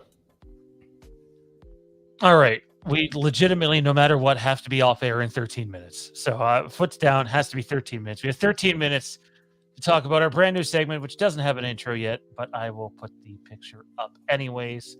It's the Dark Match Drive. Jared, why don't you talk to us a little bit about the Dark Match Drive? We'll do the plug now instead of wait. All right. So Dark Match Drive is a Facebook page I run. It covers wrestling from around the world, past, present, future, all sorts of stuff. Dozens of posts a day. And you don't need to go anywhere else for your wrestling news and content. There's videos, all sorts of stuff. And it is connected to a Google Drive that I'm running with 5 terabytes of wrestling for $10 a month. It is more wrestling than you can shake a stick at. I've spent way too much time uploading stuff. I should probably, go watch a football game or something. But, it's time consuming and it's amazing. And Dark Match Drive for the win. It's June. There's no important football games to watch. USFL, damn it. I'm pretty sure I said important. Let's chat about the Punk thing. Obviously, Punk wins the title at Double or Nothing, and then disaster hits. No word on how long he's going to be out yet, from what I understand. And big time confusion in terms of what was going on with the title. Both of you fellas, maybe walk us through what happens now and when we can expect Punk back. They're all dropping like flies, and I know they're doing the tournament thing, but I can't think about it. Can't really call that a tournament. Let's be honest. It's not a tournament. It's kind of. Sorry. It's got the bones of a tournament, but I blame Chris Jericho for all the confusion because he just had to utter the word relinquished right as they went to commercial, and everyone just blew up. And then when they came back, that was the real problem. Like when they went to commercial, he said it the first time, and it was like, okay, did he just screw up? And then he comes back and says it again after the commercial. Like, wait a minute. That didn't happen. Yeah. That's like, we point to Dark Match Rival. There's also a Discord server attached to that where we'll live chat throughout events. And I was in the live spoiler section with somebody else, and I said, "What is Jericho talking about?" He specifically said he offered to relinquish the belt to Tony, and Tony said no. Like, where offered is the key word here. Like, it was confusing. He's like, well, maybe they just did it, and Punk got the promo. I'm like, I don't think so. I think Jericho screwed up here, and obviously it turned out he did, because Punk's not relinquishing the belt. They're actually doing the, John Moxley versus the winner of a Battle Royal versus the winner of Goto Tanahashi on Sunday June 12th. Whatever June 12th is. I think it's Sunday night. Yeah. And they released that press release that made it worse. Oh, that was confusing as hell. Yeah, hang on. I'm confused now. Does it end up as a singles match, or it is a singles match? Yes. Yes. So there's two sides to this. Battle For some Royal winner, and then the winner of that versus the winner of the New Japan Wrestling match. Yes. Okay. Or did we get the Moxley part? I wasn't paying attention. So either way, there's an AEW portion of this, and for some stupid reason, an NJPW portion of this, because New Japan offered so this sense. to AEW to at least make sense for the Tanahashi part in the match, so that way it doesn't look like, hey, the AEW guy had to go through a battle royal and beating John Moxley, and Tanahashi didn't have to go through shit. See, it's funny to me, because that could have very easily been explained away just by saying that, Tanahashi's match at Forbidden Door was scheduled to be an AEW title match.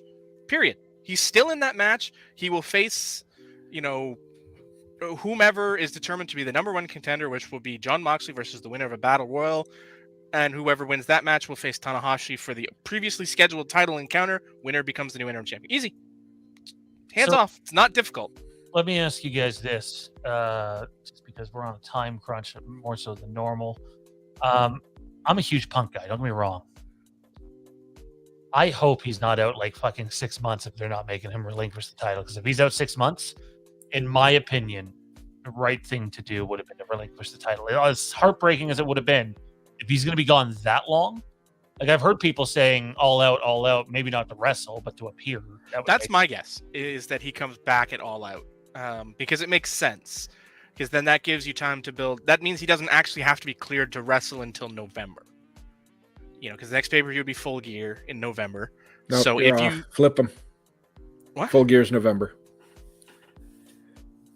No, I think he appears at All Out. I'm saying he shows up after the title match at All Out, whomever it is, and then he's like, "I'm back, baby." Yeah. And then you get Full Gear for the unification match, because there's no way that's not a pay-per-view main event. So the same way they ended Raw back in 2011. Yeah, Punk. So I know he was only gone a week, damn it, but whatever. I'm sorry, because now that you're saying that, I'm seeing it in my head, and I'm like, oh my god, we're redoing this whole angle, aren't we? Certainly. Battle Royal? Yeah. Title match? And then, oh god, no, what are we doing? Why are we doing this? Oh, I wish you hadn't made that comparison, because now I see it, and it's like, wait, what? Why are we doing this? You think he's ready to wrestle by Full Gear? I mean, it's November, so that's, Like, I'm assuming the company would love for him to be ready for All Out, but I can't see that happening on a broken foot. Well, they haven't even announced what the injury is, which is the concerning part. So we can't even create a time frame. Could be anything from a humerus to a tibia to a fibula to a cap to something in the foot. Like, I don't know. There is nothing humorous about the situation. He could have been selling it, but I thought he landed awkwardly in that 6-man tag match when he screwed up on the. Nobody really knows, because even me watching back looked like he was limping after he did the stage dive. Yeah, I don't get the whole stage dive thing. It was nice the first time he did it on the return, but like, I don't know. Punk does not mean a 10-minute entrance every time he walks out the Dynamite ramp. Okay, I love the guy, but it's ridiculous, and it's been ridiculous since. Speaking of Dynamite September. ramp, that new entrance was badass. Oh, really? I didn't like with the big video walls, and you get the videos behind the tunnels, and I liked that part, but the lack of the big video screen over the top, I didn't like that. It could be a little bigger. I think just having the screen over top is necessary. Like I like having the videos playing at the edges of the tunnels, but you still need the in-house video screen. Yeah. Because you're not always going to have these big jumbotrons in these arenas, because let's be honest, AEW doesn't play to that crowd yet.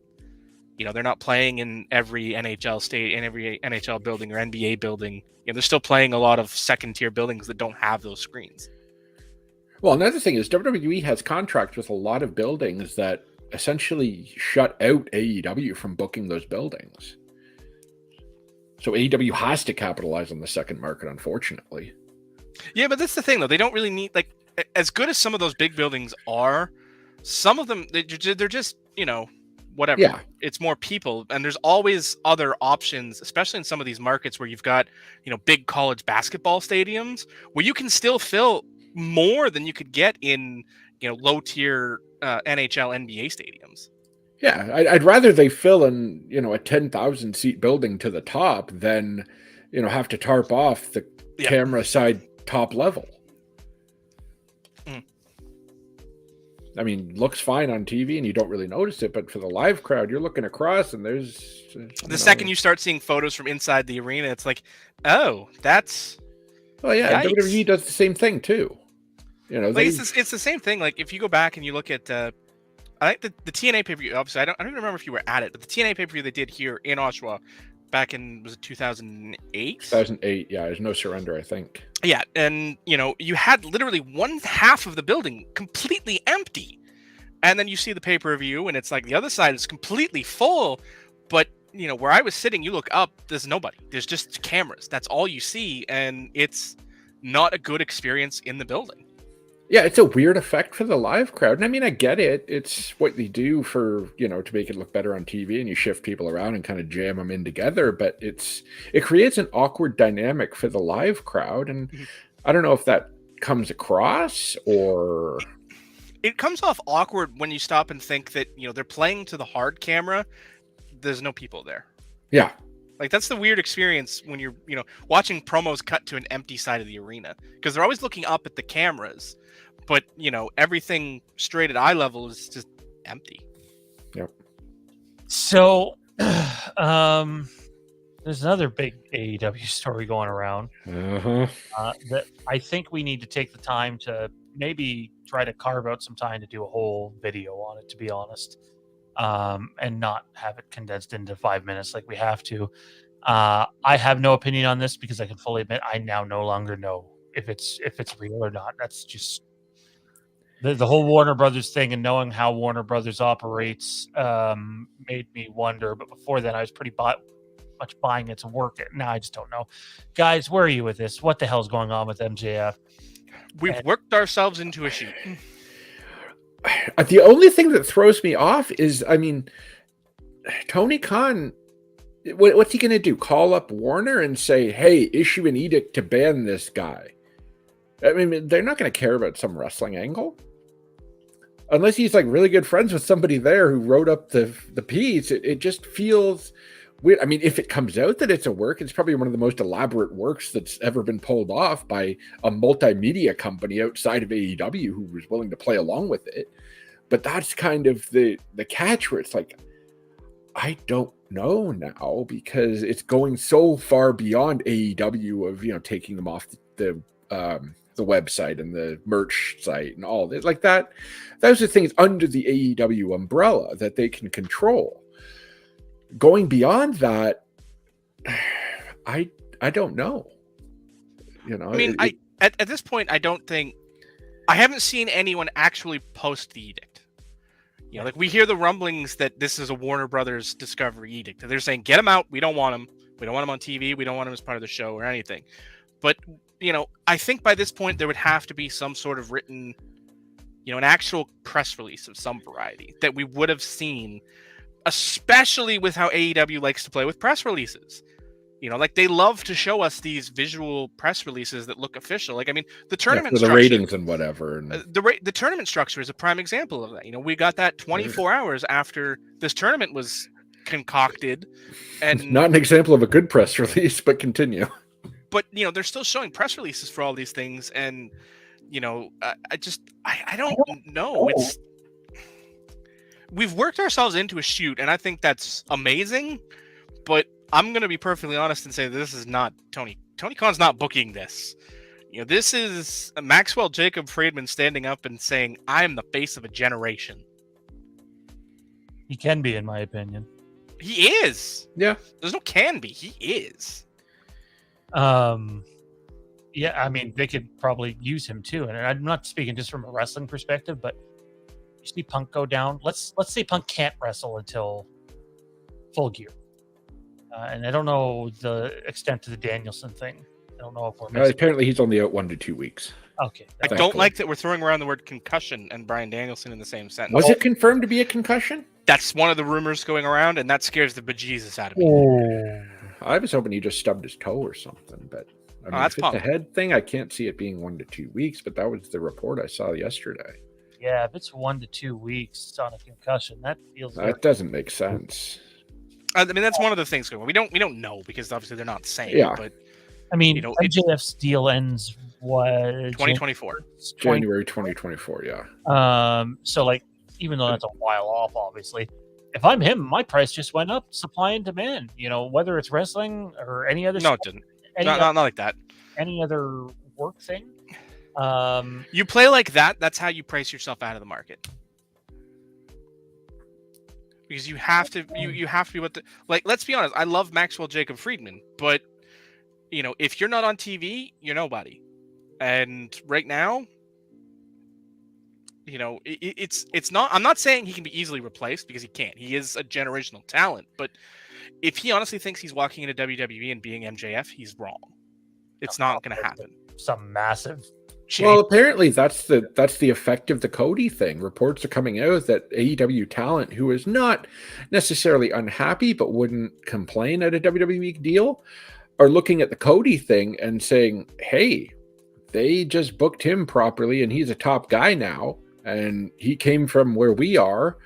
And so, and I knew that was the long play for WWE to do it anyways. They wanted to position any AEW guy they got, just so happened it was Cody.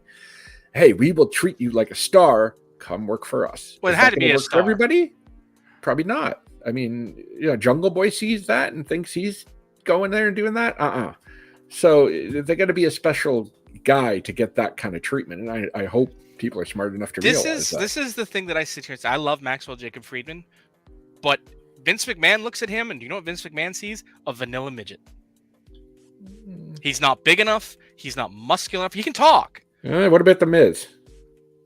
The Miz is an anomaly because he is a creation of Vince McMahon. MJF's more physically built than The Miz too, in my opinion. Yeah. Yes, but MJF's not that big. Like if you put him face to face, if you put him face to face with Roman Reigns, he's going to look tiny. Well, I mean, we'll have to see what happens, guys. I'd just like to, as we get ready to go off the air here, a prediction. If MJF is still with the company, I mean, one way or another, he seems to be, because why would you release him?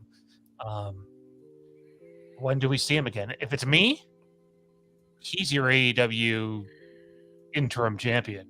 No chance. No chance. You hot shot that angle now, and you look silly.